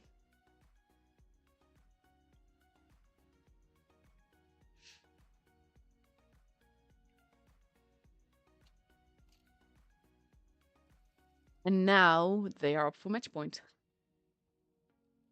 So basically, if QQ wins the next game, then they've got the match point. Well, this is match. This is what I mean. It's confusing.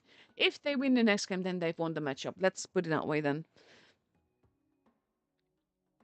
And Espel has to win twice in a row to get that result.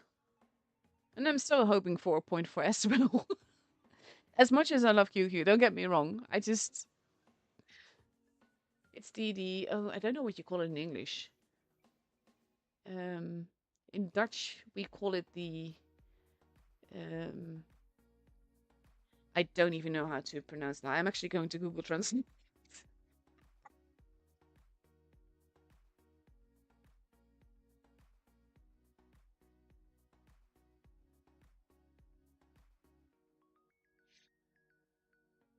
And it translates to award, but that's not the right one.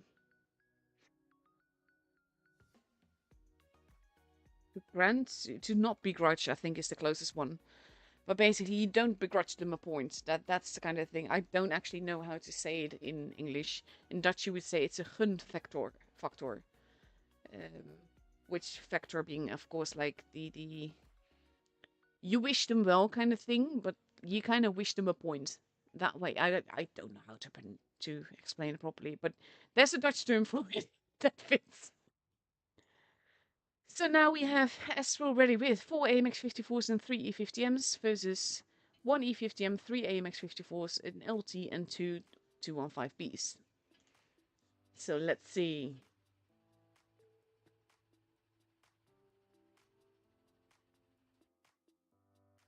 I think in this case also the E50Ms that went back to try and get renamed. That didn't work out in their favor because it gave a gun advantage to QQ in sound. I absolutely adore this camo, by the way. Look how bright and colorful that is. It's absolutely epic. So now we have Espel heading towards base C. QQ pushing hard towards base A. This might be very tricky. B is being kept. Renamed has been spotted. The corner is completely empty right now, which is why Espel is moving into base D. But it also means that it leaves base A. Nice cheeky shot into Svinograd there. Sneggo has to be very careful. Of course, it's not completely unprotected over there.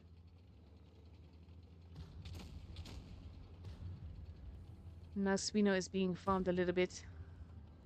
And we have QQ immediately rotating around to make sure that the spawn is not unprotected. Mantis has been spotted though. He's taking a very cheeky spot here. And now we have as well pushing on the other side. Days and renamed. Pushing against lightweight. Igorka. Oh, they have to be careful, Ishiro. They have to be careful not to be caught out again, because that's where it's going wrong with Aswil. If they get caught out and are left alone, this is exactly what I mean. QQ smells weakness. They see that Ishiro is on his own. And that makes all the difference. That's going to cost them another gun.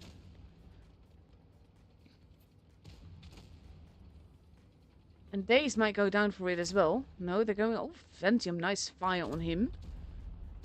Ishiro goes down. Ventium, Days goes down. Ventium still alive, if barely. Then he goes down. Igorka, surviving. Takes a big hit. Spinograd goes down. They have to stick together. This is the key to Aswil getting a point. They lost Ishiro, but they regrouped. Dirty is... There we go. Goes down, but Boba is going to go down as well. Leaving it 4v3. They have to stick together. Orca goes down. We have renamed going after Igorka. He does take him out. Big hit into renamed. Again, they have to avoid breaking up here. They have the bases. They have the points. They need to not get farmed. Lightweight is the one with the most HP. He's the one that can make a move, going after renamed. And he's not risking it. He's making sure that that shot is going to go in. And he takes that kill. And now it's just Mantis.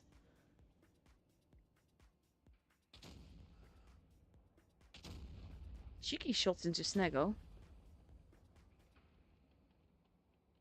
Sneggo now pulling back, leaving the gun alive.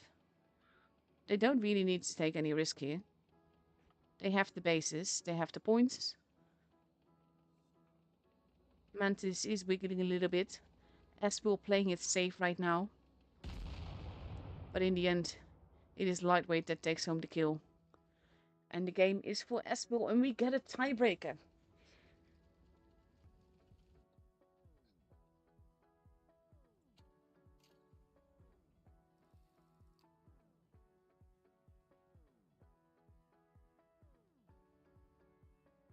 Very well played here.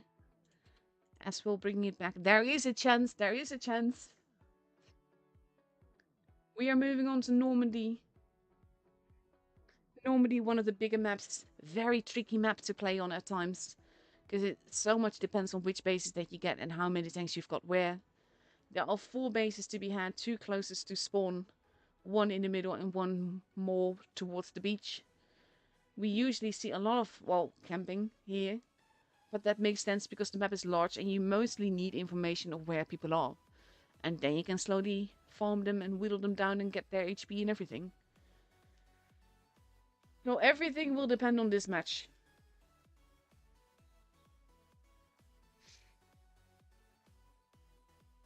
And let's see also, by the way, my kind of, what was the word again? Not begrudge Aswil a point does not mean that I'm not in favor of QQ either, because both teams are completely epic and I love watching both teams play. This is the part why I always hate that at some point teams have to lose, because I could just watch this forever. Let's just let them go at it like time and again.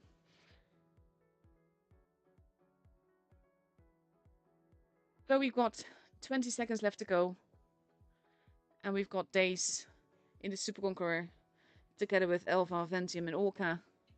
Renamed in the LT, Mantis in the 215B and Spinograd in the E50M.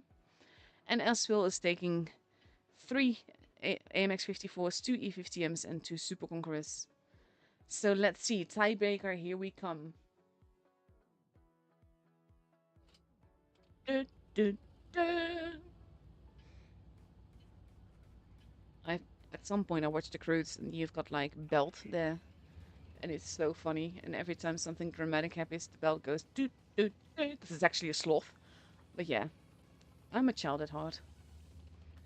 Let's try heading towards the base A area. No one is there. S will completely focus on that side of the map. They're not spotting one another yet. A is being taken. Ishiro now has been spotted. Shots fired. No damage done just yet. And now we have QQ in the ditch there. That's always a tricky place to be. They're going into the corner. They're going to find out that Aswell's just not there. Dirty is going to find Renamed very soon. Has been spotted. Renamed. Boy, they know that there's someone there. They just don't know exactly where. Renamed hightailing it out of there. They are stealing base D. Lightweight taking some hits there. And now QQ has a base advantage. And a growing point advantage. And they know that there's someone in the corner. Mantis has been spotted.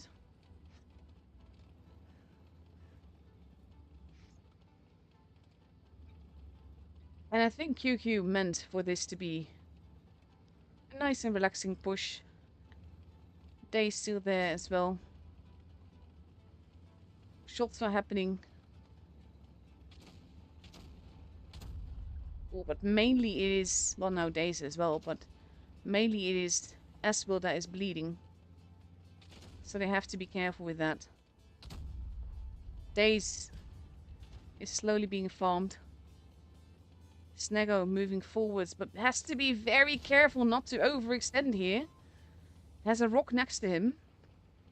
Dirty losing HP. Igorka has overextended as well. Is being farmed from every side. Is not going to survive this. That will give QQ the point advantage that they are looking for. Daze goes down next.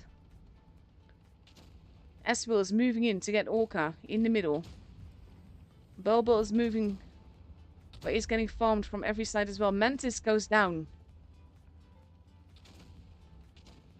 They need to take out Orca. That is the kill that they really need to get. And they do. Dirty goes down as well. Bulbul is not looking too healthy. He is not going to survive for long. Aswell moving in. Going after Svinograd and Ventium. Ventium gets struck. Bulbul goes down. It is 4v4. Renamed is being left for last. Svinograd goes down. Can Aswell pull it off? 4v3. Big hit into Ventium. Snaggle has the HP to take the hit. He does get the kill. And now it's just Renamed. Together with Alpha. Alpha in the middle. 4v2. Lightweight is relatively unhealthy. Ishiro activating the sandbags. Renamed goes down. Aswell gets the point, guys. And there we go. Ishiro getting that last kill. And Aswell gets their first point of the top 8. And as much as I'm gutted for QQ, because they're really not having their day today, I am so happy for Aswell.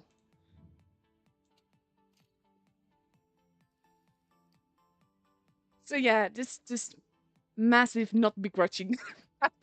There has to be a proper term for that in English. I will look that up. But yeah, I'm so happy for them. Yes, also massive commiserations to QQ. QQ is really not having their night tonight. I'm not sure what's going on. This isn't like them at all. We've seen them have so many epic, super strong matches where just like no one can top this. And today it's just not coming out.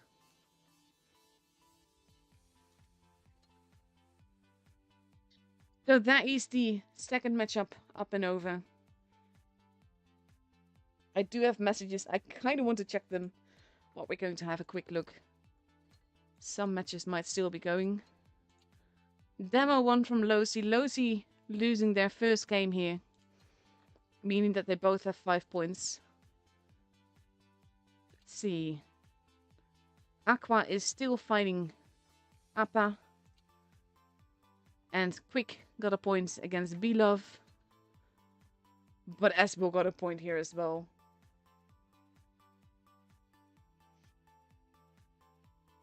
So yes. There's a lot depending on the last game.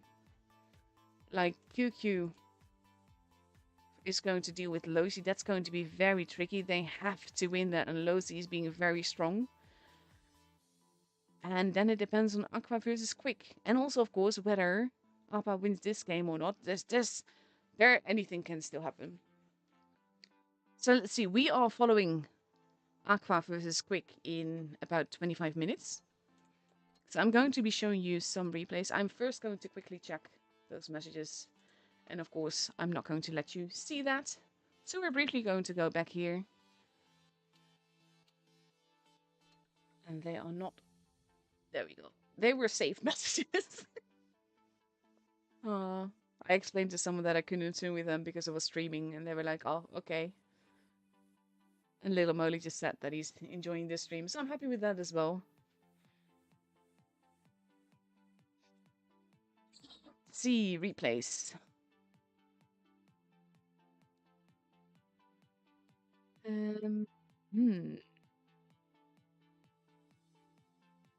Let's go for something else entirely, shall we?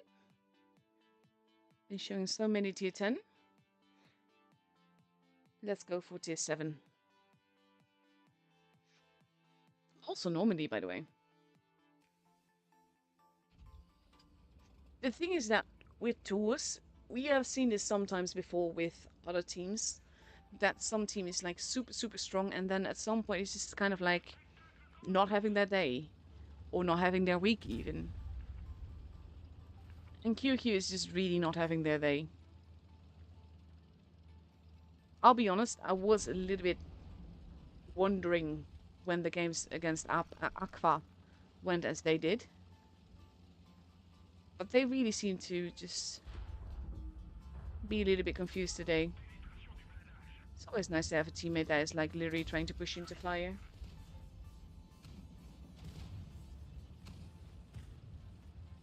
Of course, he's losing a whole lot of HP, so he might not be a problem any much longer.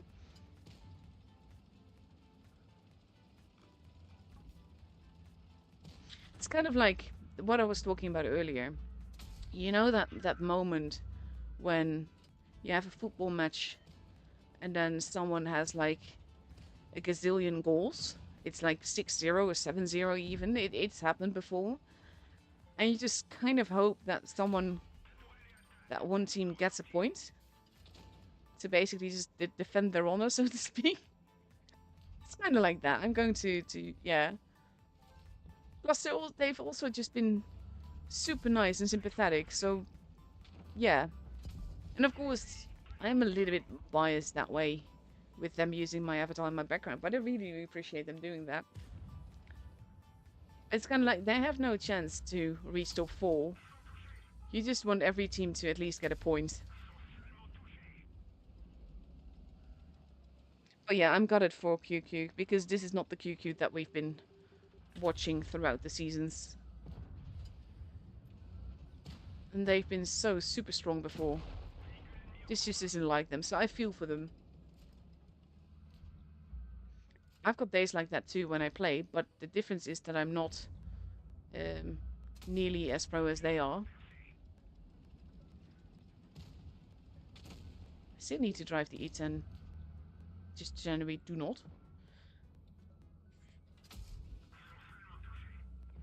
That super Pershing is a bit special.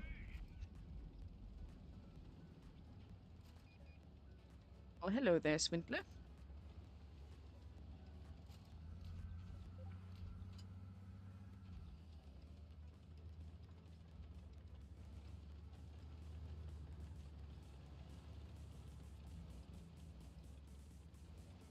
see. It is a tiny tank, isn't it? There are so many tanks I just haven't driven. I have them in my garage and then just don't touch them. These two are both one of them. So are two of them, technically. Smasher at the back. That is not how you play Smasher. Smasher is such a beautiful tank too. I absolutely love it, especially in Uprising. It's so much fun. And I really need to get it to rank 50, but I need to ace it more. Choice. 3v2, one of them is Smasher. Because he has to be a little bit careful. Swindler went all the way to the corner. Smasher just fired. Oof. This is also why I use calibrate on everything. I'm not sure if he is, by the way, but I want to plan what I shoot. There's a rock there. He's being very, very careful, which makes sense because Smasher could eat him alive. To be fair, this Smasher just fired. Oof. RNG is really not with him. There we go.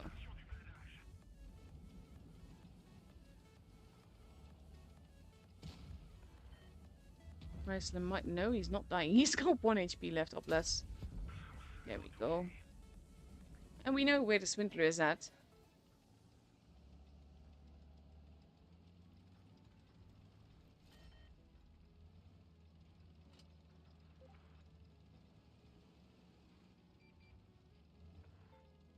So the thing is, are you going to hunt them down?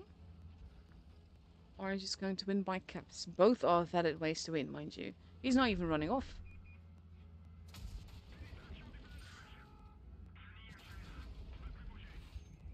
Gone. Ramming speed?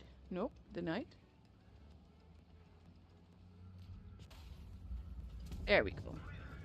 GG. That was a bit of a weird game, to be honest. Nice one, though, in the tank that we don't see all that often.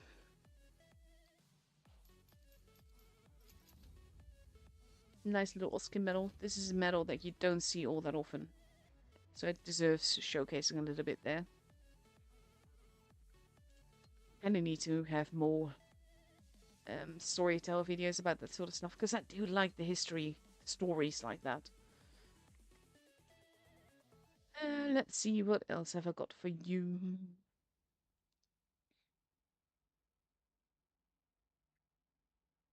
Ooh, I think... let me just check that real quick, because I don't think I showed it.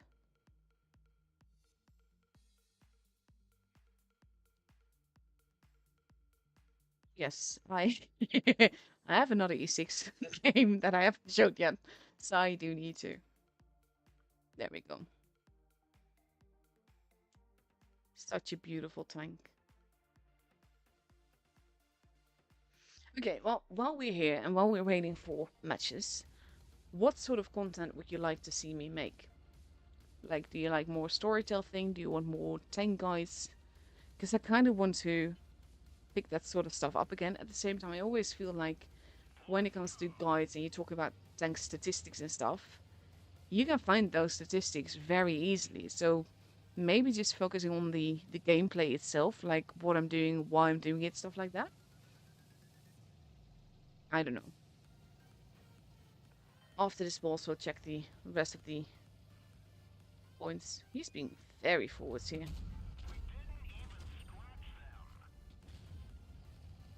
He's being in his very cheeky spot. Ooh, denied.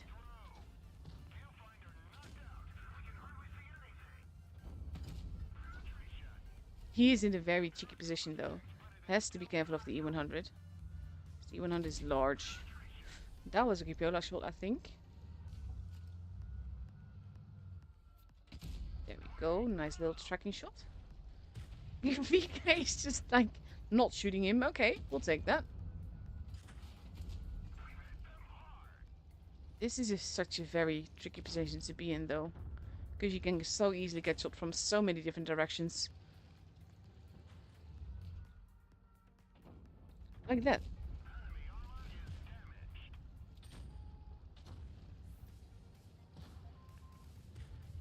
They are capping the base. That's also an issue. Oof, no.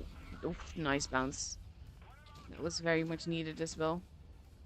E5 really wants him. Nice little bounce. This is an interesting name. Pro Dude Man. Nice little bounce again. Rocking that position. Oof. They are losing teammates left and right. He's using the ship to his maximum advantage. But he has to be very careful with that. There we go. That was very needed. Oof. You are luckier than a lucky medal, let's say.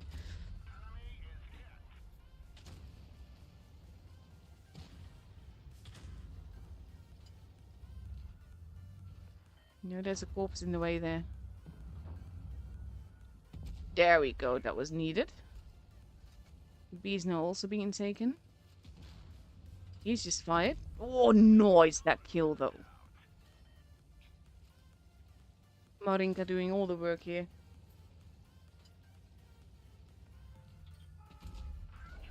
Nice. They need to get the kills and they need to get the bases because they're already at a big disadvantage here. Nice. We needed that too. Now we need the Vickers. Maybe a shot in the Kranwagen who missed. There we go.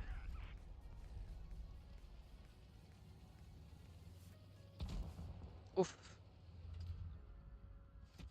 Nice. Go, go, go. I just always... Nice. That was very much needed as well. E100 doing a good job.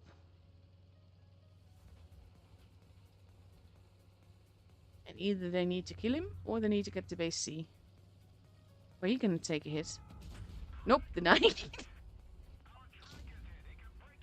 I think he did that on purpose. Nice. Beautiful.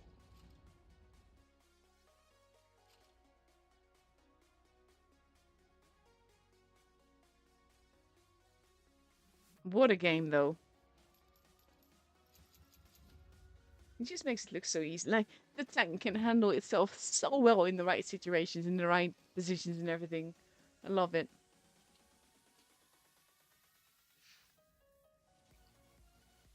Beautiful game here. Let's see. Do we have a score yet? Yes, we do. Actually, I'm going to show one more replay because we've got time for that. And then after that, let's see.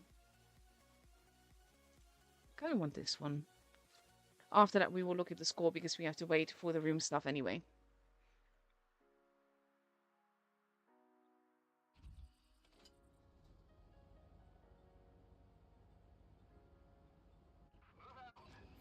There we go. Always go just a little bit skipping through it when I'm not sure. No, don't tell people to be quiet. Unless, of course, they're being toxic. Wow, okay. We're not watching this one. We're going to go to a different game.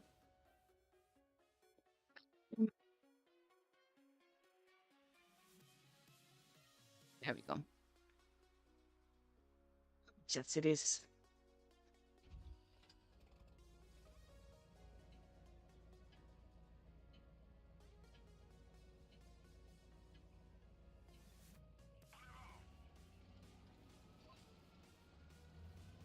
I never understand why people feel the need to be toxic in a game. No, I don't. I do understand the reasons. I just don't think there's any excuse for it. So I'm just not in the mood for that.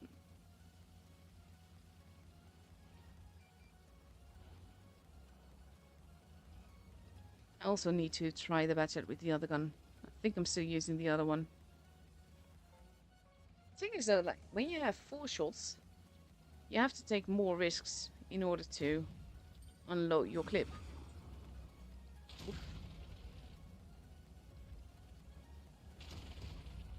There we go. Now he only has a reserve shell left.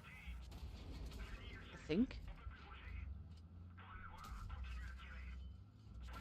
I was gonna say, he's probably going to fire that.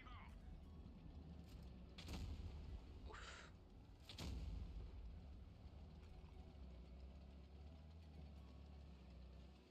He should have one more, I think. No, I think he's reloading his clip. Or he's saving it for the teammate.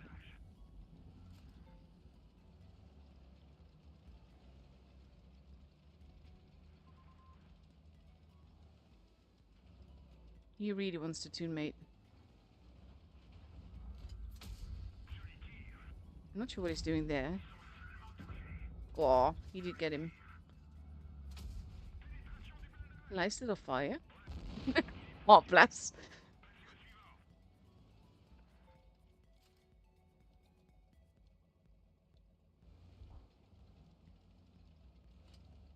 Team seems to be doing quite well. This is the thing, I always kept the bases not just for the added XP, but also just like the pressure. Because this will force them to do more.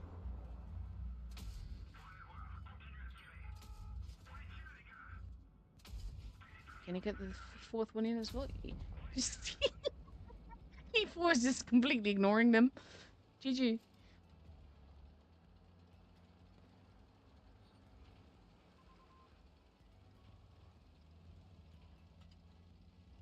I do hope that QQ find their footing again now.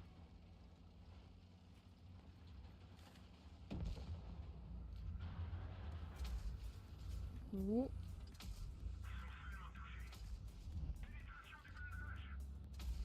Nice, nice.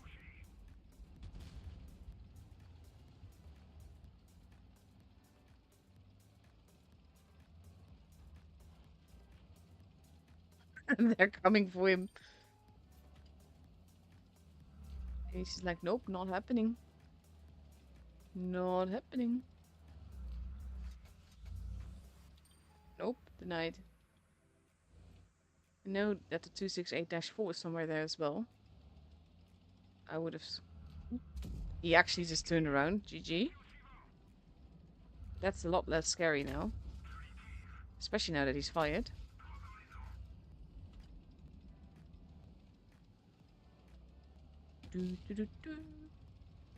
I don't know how he missed that.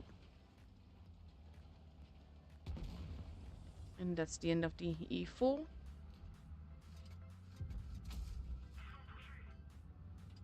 Just slowly but surely farming damage here. And then reloading again.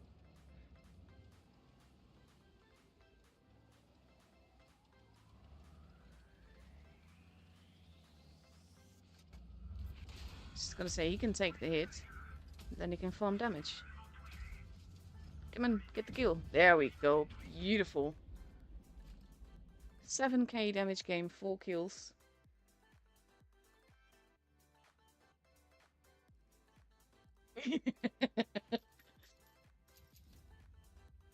Nice little ace there. Nice camo as well. I don't know which one it is. It has to be... It's an animated one, it looks like. It's close. Lovely little game again. Let's see. A room invite should be up soon. In about a minute, so we've got time to look at the score here. We already knew that one. We were waiting for Aqua and Aqua. Aqua won that. So Aqua has another point. They are now at 4 points. And it will actually be like if... Oh god, this is always where my brain breaks. If QQ win against Aqua... And... Sorry. If Quick wins against Aqua and QQ wins their game, they're up against Low C. Well, to be fair, that would be tricky. Then it could be either of those three with 2 places left in the top 4. So everything will pretty much... Basically, if Aqua wins, Then they are through to the next round as well. And then it's just a battle for place 4. We'll see.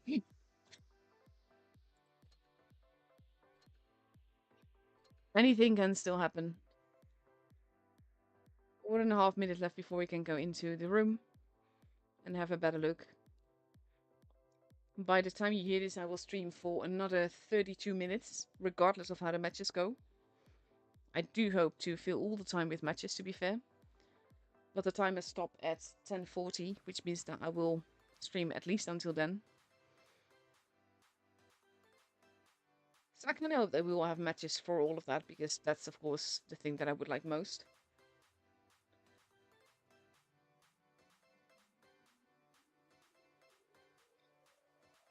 Also, by the way, I hope for everyone well, of course, this doesn't load now. Because of the mod, it doesn't, it forgets things. I'm hoping that everyone is getting their advent thingies as they should. Apparently for Belgium you don't get some days because of crates being in there, and Belgium being very anti-loot crate. Which is kind of unfair in my opinion. Like, then Wargaming should just add what's in the crates. Or at least not in the crate, but in the bundle aside from the crates. Directly to the account, because there are tank pieces attached to that.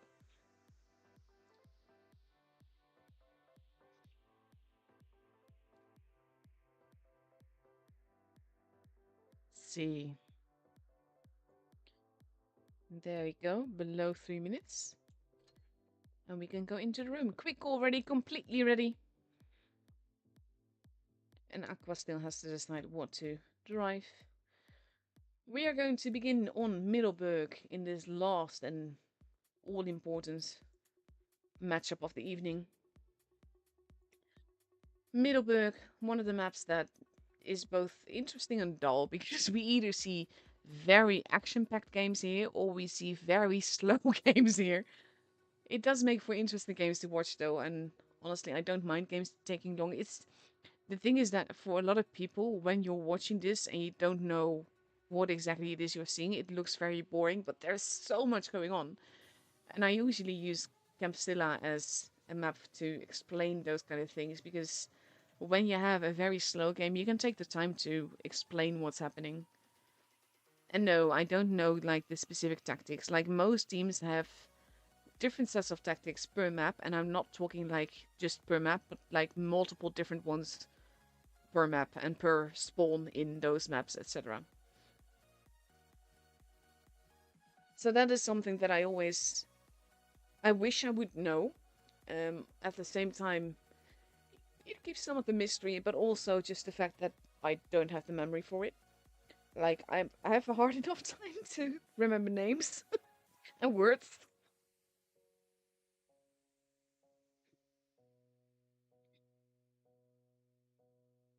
1 minute, 20 seconds left to go.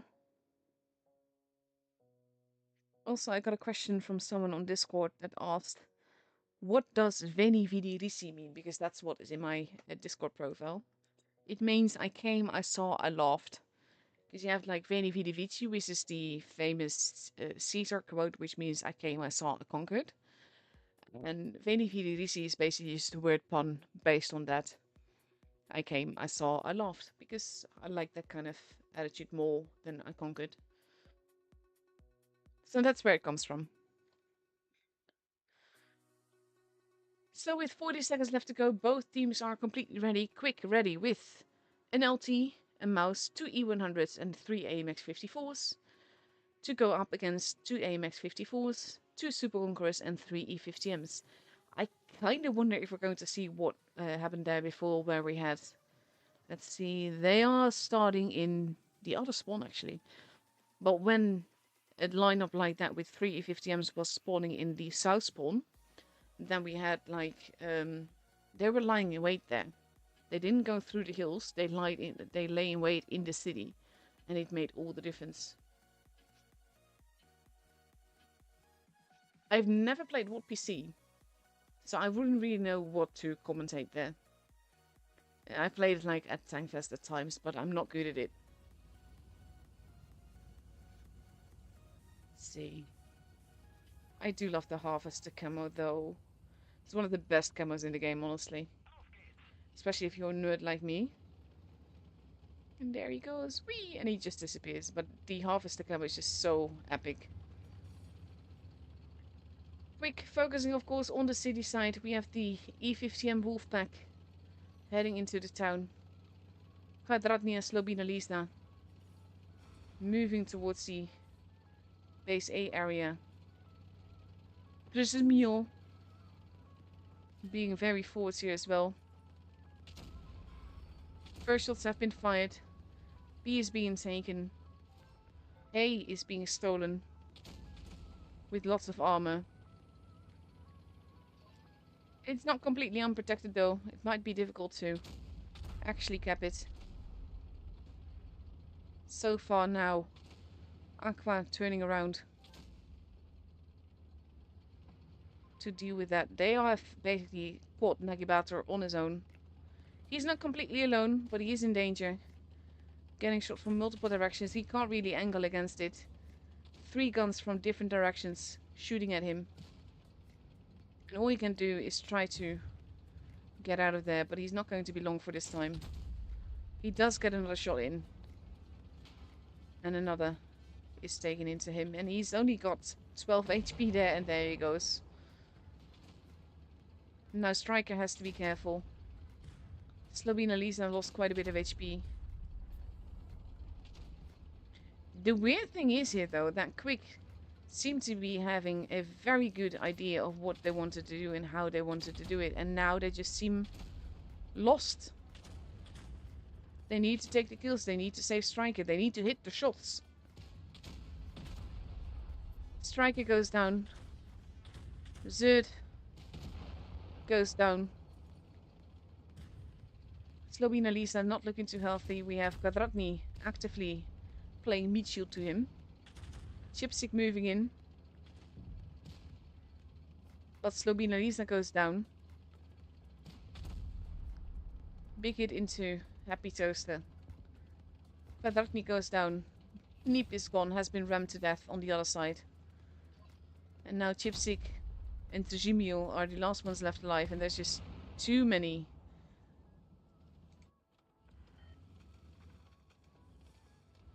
Too many guns, too much HP. And soon to be too many points and bases. Ramming speed! Wildburger giving Trujimio the hug of death.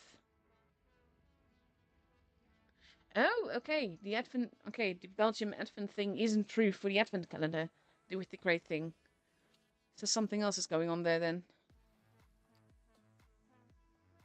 Might have just been a bug then, though.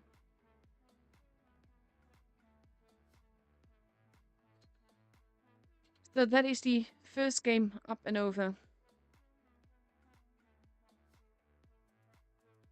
Because the thing is that there were more people talking about that. Yeah, about not getting the Advent thing when they played. So it's basically just at the mission reset, they were online and then they forgot to reset the game before they played, so they didn't get it. It kind of seems like a wargaming problem in my opinion, shouldn't be a player's problem. They can see that there has been battles.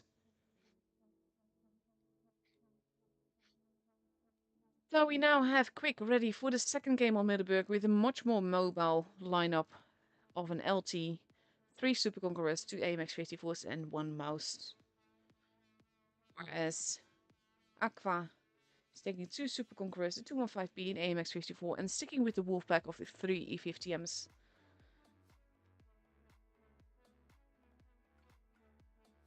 I'm kind of hoping that I'm pronouncing Trujimio right. I can't really think of any other way to say it. But that might well be my own shortcomings, to be honest.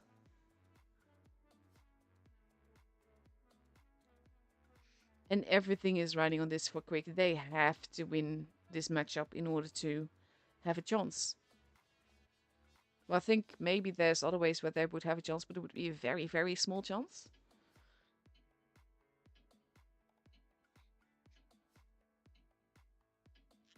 But yeah, basically, if you want the Advent gift at mission reset, make sure to just reset your game if you've been playing before. Just to be safe.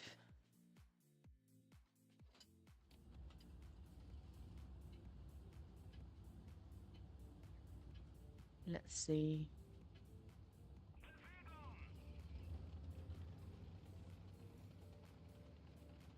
Neep deciding he doesn't want to be there very quickly, which I fully understand. Blind shots are happening, but none penned. And Neep is holding to C if he can spot anyone. C is being taken. Nagibator has been spotted. Takes it as he crosses into base B. That is the downside of the mouse. Now sporting the Jupiter camo, which is also a very fun camo on a tank like the mouse. Neep is not alone. Wahlberger has been spotted. So has Spacey. Neep has not been, but they don't know exactly where he's at. Now they know that someone is there. They have been spotted now. Neep has to be careful not to get murdered from places. And again, Aqua has the point advantage here.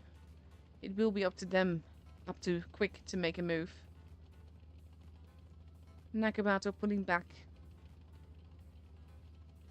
The question is, where is Quick going to be pushing? It looks like they're going to be pushing the hill, because that is where the tanks are going. Except, of course, Nagibator. But it also means that you know that you can't take a mouse into the hills. So you know that if you have all your tanks there, then you automatically have a tank advantage in... Ooh, Spacey does get spotted. B now being taken. They are going to know that Nagibator pretty much has been left on his own. Spacey takes a bit of a hit there. Now we have Neep bouncing in. Going for the cap. Slobina Lisa pushing forwards. Taking a little bit of a hit. Not a lot big one though.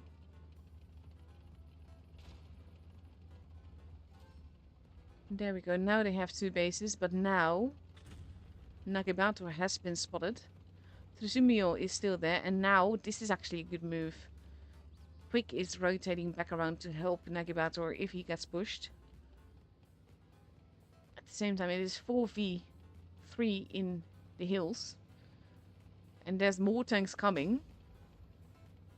This might not be working out quite as well as they had hoped. Slobina Lisa can't really move anywhere. He's just going to get shot from multiple directions. He tries to sell his skin as expensively as he can. But that's pretty much all he can do. Now he's got a little... Oof, now Ghosty is arriving in the middle. Slobina Lisa is the first gun to be gone. Nagibator is dealing with Waldburger in town. The rest of Quick is all on the hill. Chipsick now being called out. Has to be careful. Happy Toaster losing a bit of HP. Base C being stolen again. Chipsick in danger. And goes down. That's the second gun advantage. Tsuzumio is arriving. Wildburger actually goes down though. Neep now has to run back up to help. Might go for base B instead though. Because that might be important as well. No, they're going for the farm.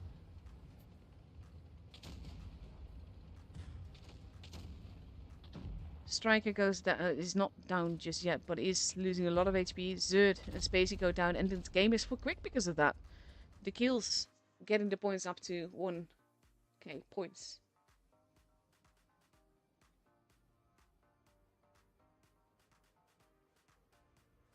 Actually thought that Neep would probably run into base B just to be safe.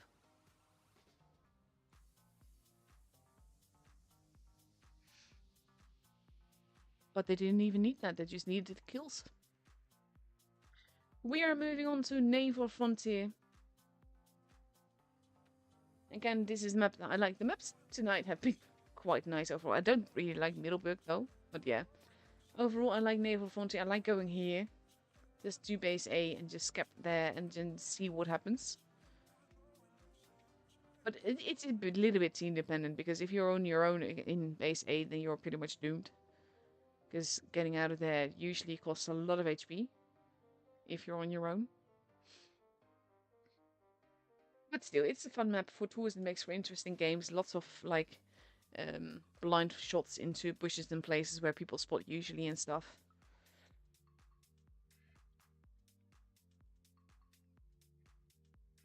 And there we go, both teams now all, well, actually completely ready now. We have Quick taking 4 AMX 54s, 2 215Bs and an E50M. Whereas Aqua is taking 2 AMX 54s, 2 Super Conquerors, a 215B, an LT and an E50M. Usually we see the LTs like spotting on these little hills next to base C. They're not actually there to do damage. This is the difference between tools and randoms. In randoms you want to do as much as you can yourself, so you will shoot to do damage. In this case they just spot in order to give their team the chance to do the damage. So let's see, here we go.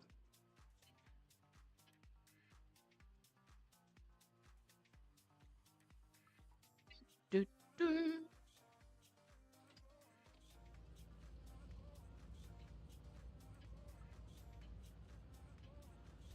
I kind of feel like after the epic matches from Aswil, with them finally getting a point, I feel a little bit deflated. That was just so much energy that went in there. Quick, heading to the middle.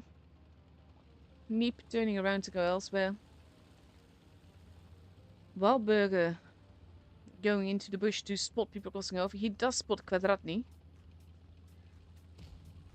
Actually does take a shot there. Trezumio dropping down. Zerd taking hits there. And they're going for the cheeky B cap. Wahlberger does not really want to be there anymore. Chipsick going up. These positions are usually not to do damage again, but it's to give information. And we have tanks lying in wait. This should be interesting, because that is where they're pushing into. They are being careful. They are pulling back now. Spacey taking a hit. C has been taken. Kvadratny not going for base A. Instead going to take a position where he can support the AMXs if he need be. At the same time we have Aqua pushing on the other side. Zerd losing a whole lot of HP very, very quickly here. Neep having to deal with 2. This also means that you immediately see a counter reaction on this side, where they're pushing the Ghosty and Favela. Holding the target is not quite working out right now for Quick. Chipstick is almost gone, has to be very careful. Big hit into Favela though. Zerd goes down. Favela goes down as well, but so does Chipstick. And Neep. Now the AMX Wolfpack is going after falling down, except for Kvadratny who is holding. They have to be careful not to block each other though, because you can't shoot him that way. And that doesn't work. Ghosty landing a big hit there. Of course now Trezumio and falling down. There we go, falling down goes down. Trezumio gets murdered. It is 4v4. Striker gets taken out. The SC is being taken. But Kvadratny is not going to be long for this world. Unless he gets very lucky here. He's got the speed boost. He needs that to get out of there. And now we have Slobina Lisa on his own. Versus 2. Nagabato might take a long time to get there. So do we when we fly this slowly. There we go. That's better. Slobina Lisa gets tracked. Now with Wahlberger doing the blocking thing. Kvadratny has been taken out. Wahlberger goes down. Slobina Lisa goes down. It's just Nagibator versus 3. Technically speaking, he could do it. Base B is being stolen. That kill shot not killing. Making all the difference here. That ram kill not ramming.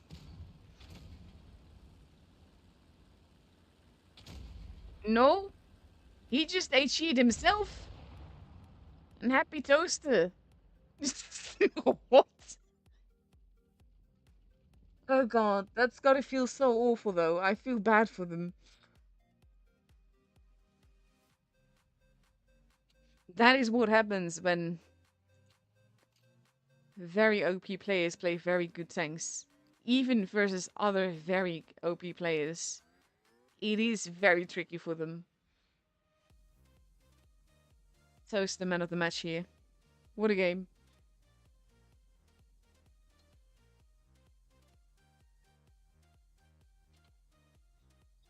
Let's see. 1.5 minutes left to go before we go into the second game on Naval Frontier. I am so curious also what's happening in the other matches. Because it all depends on like this game, but also other games is just the stress would be so real. This is why I'm happy that I don't play tours myself. I'm happy to spectate it. I love watching them. But I'm glad that I don't have the stretch of actually playing them.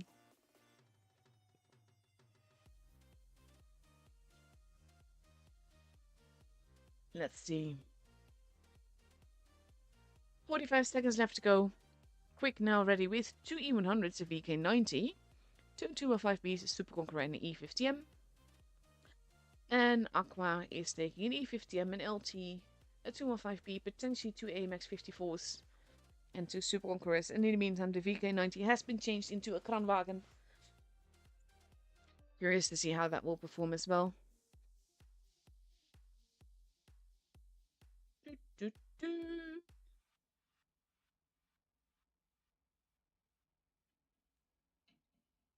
see. Oh, I can feel like the stress of it all, like in the pit of my stomach, let's say. Because I want all these teams to win. Obviously, that's not a possibility, because it's not a possibility. At some point, someone has to lose, but all these players and all these teams are just so good, and they all deserve it. And I kind of like how, aside from Lozy and Demo, there aren't really that many outspoken teams that are definitely top 4. It can go every which way. Neep getting spotted there by Wildburger. Has to be very careful. Now Nagibato as well. Base C is being taken. They know who's in there. But they have to be careful. Zumion not going in there. They let them have the base. Let's see. Spacey has been spotted. Wildburger got to safety now. Slobina Lisa taking a big hit. Base A is now also being taken. And that puts Quick at a distinct disadvantage here. Ooh, Happy Toast did get reset there and forced away. Zumion now moving in. Spacey landing a bit of a hit on Quadratni. Base C being stolen. Base A being protected.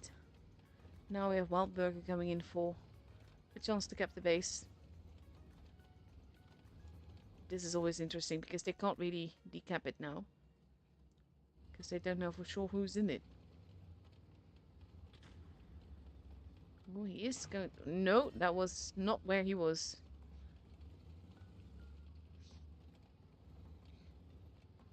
The E100s holding together. Base C has been taken.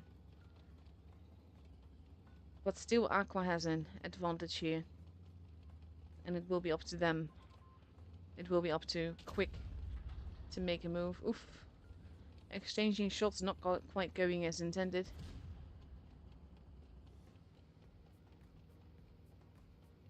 Spacey holding very nicely here.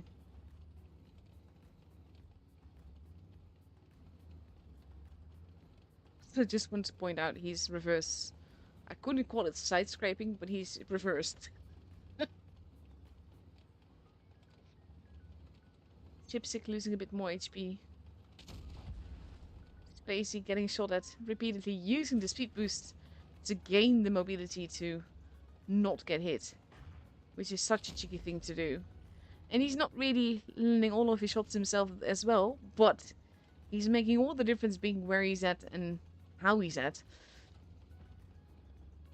Such a cheeky way to play. Wildburger has been spotted in the meantime. Blind shots, no, not blind shots, shots happening towards Toaster. And he has to be careful, he can't really angle any which way. Aqua very map dominant here. Having all the key positions. Striker moving in. Losing quite a bit of HP as he does so though. Neep taking a bit of hit. Moving in. Quick is going for the push. But it's costing them a lot in order to actually push.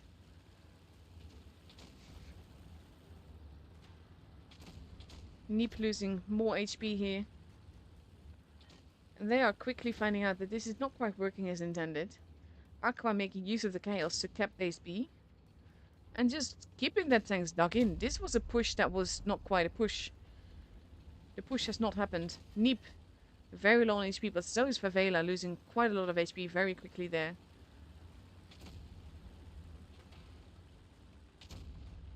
Kvadratny getting shots in at the back. Now needing to turn around because Wildberg is about to be upon him. Falling down, not getting penned there, making all the difference as well. 850 points for Aqua. Lots of low HP targets everywhere. But Trezimio goes down first. Falling down might go down second, but I'm not actually quite sure. Neep goes down and there we have it, 1k points. And the game is for Aqua.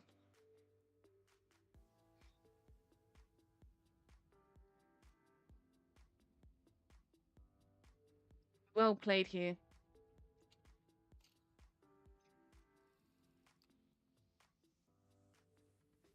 Again, games like this though, like most people survive, this was all about the points and the point pressure. And it just makes, yeah, like I said, makes all the difference. And now, if Aqua wins the next game, then they've got the matchup. Also means that I will not have to spend more time showing replays, because I think regardless of how well, even if this is the last game, I think we've already hit the end of the timer by then. Especially by the time you hear this. Or by the time the match ends for you guys. 1 minute left to go. We are moving on to Lagoon. Lagoon also makes for an interesting map. Beautiful sites. 3 bases. It's so funny. No, I'm saying that wrong. I find it so fun to see how different tool games work compared to randoms. Because whereas in randoms you would generally either focus on the A side or the C side, usually the action here happens around base B. And then you have people holding around base A and maybe holding around base C, but just the position that people take it's just so different.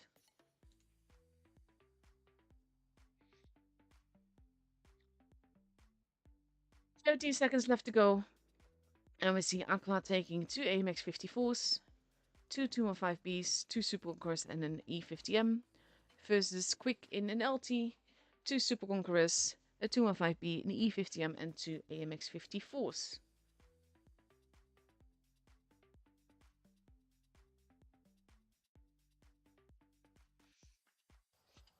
Let's have a look.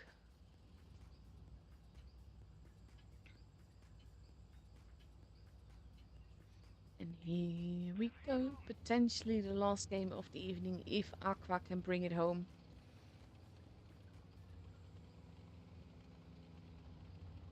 Neep going to the spotty spot.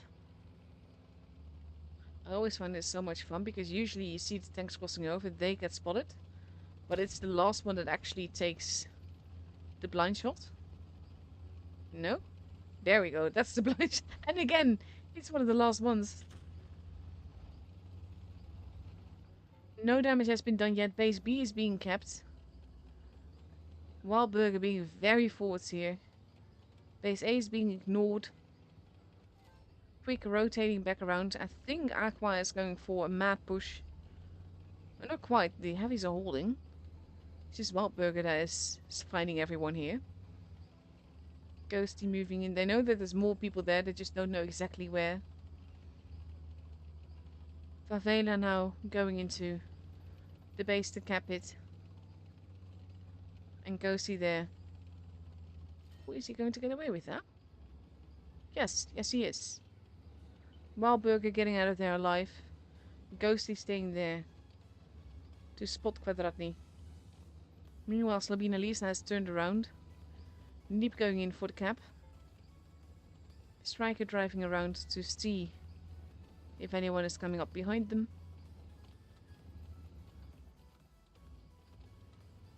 And Quick might be getting a good advantage here with 2 bases.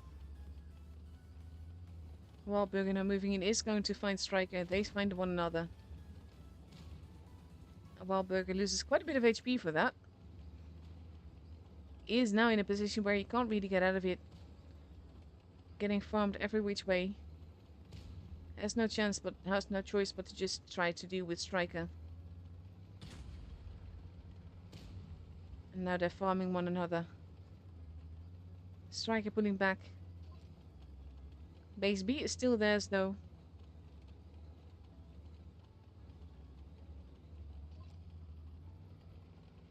They have to be so careful. Ghosty is still there. Might be in trouble. Trezimiel now going for him as well as Kvadratny.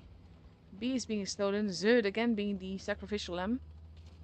Now pulling back, but lost quite a bit of HP for that. Ghosty gets set on fire as well. Dealing with 2 guns on his own. But that's a big risk as well, because it means that in other places Aqua will have the point advantage. Ghosty goes down. Zerd is being pushed upon in the middle. Chipsick. Oof, big as is an Agabator. Zerd surviving with a grand total of 7 HP before being taken out by Chipsick. Nagabator has to kind of not be there anymore. Falling down, turning around to deal with Nagibator, who is still alive somehow. While Burger goes down. Slobina Lisa goes down as well. And now Aqua has 2 bases. They've taken base C as well. Guns, they are down though. HP wise, they are about 2k down. And they have the choice to cap the base or Nagibato just surviving here. And at the same time we've got Meep running around going towards base A, probably to cap it and secure the victory. Happy Toaster now pushing in as well. Nagibato turning around to Zimiel.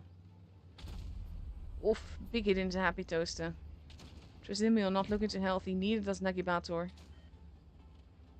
Spacey goes down as well. We just have falling down now.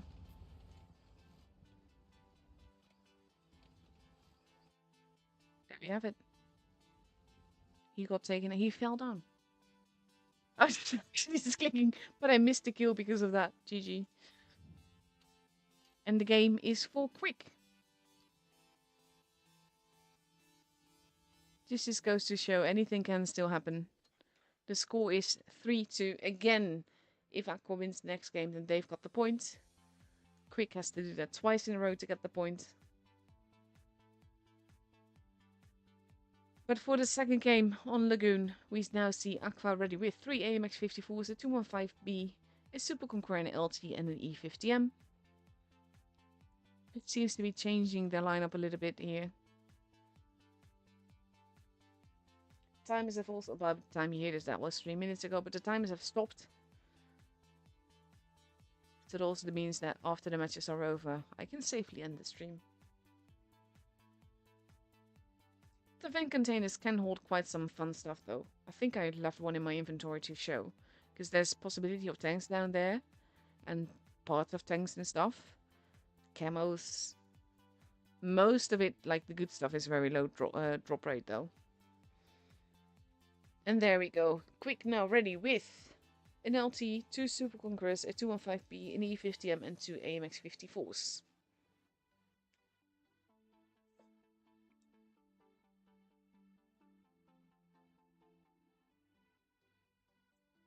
And let's see.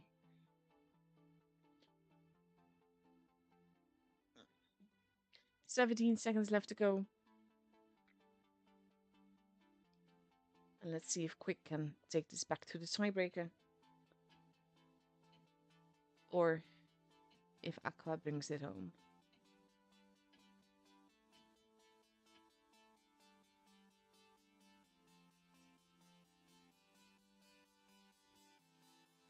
And then we will also know who's in the top 4 tomorrow.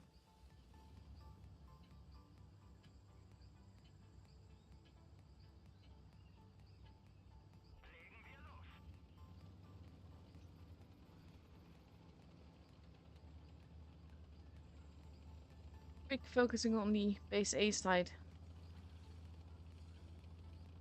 Sending Neep to spot while Burger doing the same thing. Aqua is focusing on the B and C side though. While Burger got spotted there. Striker being quite forwards here. C is being spotted. Neep decides that he does not really want to be there anymore. B and C are both being kept. Neep going quickly towards base A to at least cap that. But this might be very tricky. Spacey has been spotted. Pretty much all of Aqua is on this side. And that puts Quick at a disadvantage here. Based purely on the capstan points already.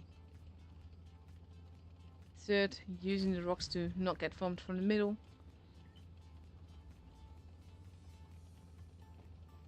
Seems to be a little bit of a panic with Quick relocating as they are.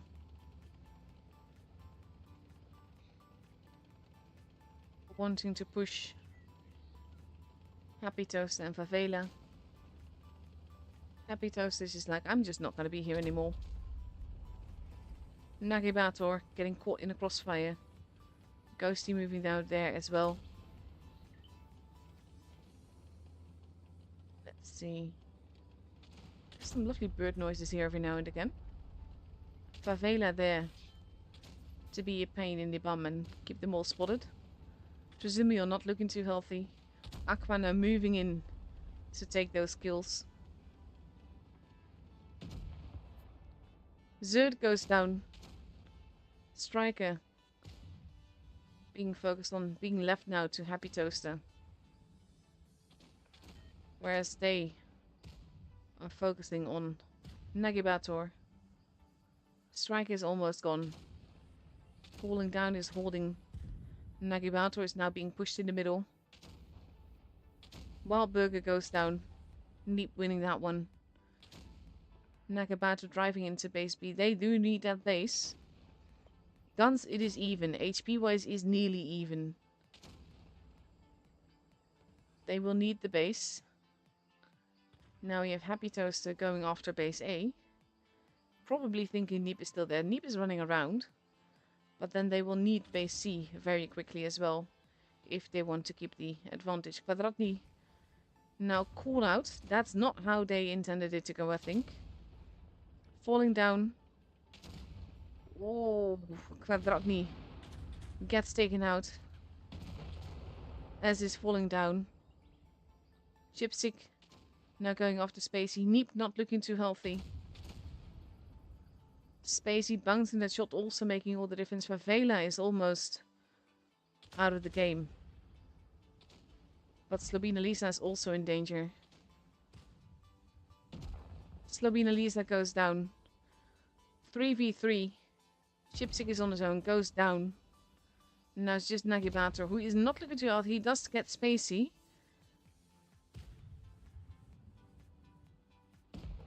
But Nagibator goes down. And now it's just Neep. And he could technically outrun them. But he has to be very careful with that.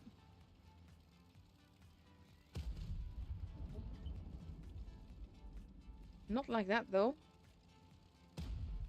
He needed that track shot and he didn't get it. And the game and the match and the point go to Aqua. Commiserations to Quick there. Aqua just proving to be too strong tonight. Very well done. And let's have a look. Are the matches all already over? Or... I think some are still going on. Oh, there we have it. QQ. 1 versus Lozy, 4-1. That means that Demo 1 versus Belov. And Appa 1 versus Esville. And that means that this is the actual top 8 score, which means that Demo, Lozy, Aqua, and QQ are all through to the double elimination that starts tomorrow. And Quick, Appa, Belov, and Esville are all out. So commiserations to them, and congratulations, of course, to Demo, Lozy, Aqua, and QQ. I'm looking forward to seeing the double elimination too, but I always love the round robins, honestly. So I just want to say thank you to QQ and Aqua and Quick and Esville for the amazing matches that we've seen tonight. It was a very fun evening game-wise. Not as epic as the game on Fort Despair, you know the one.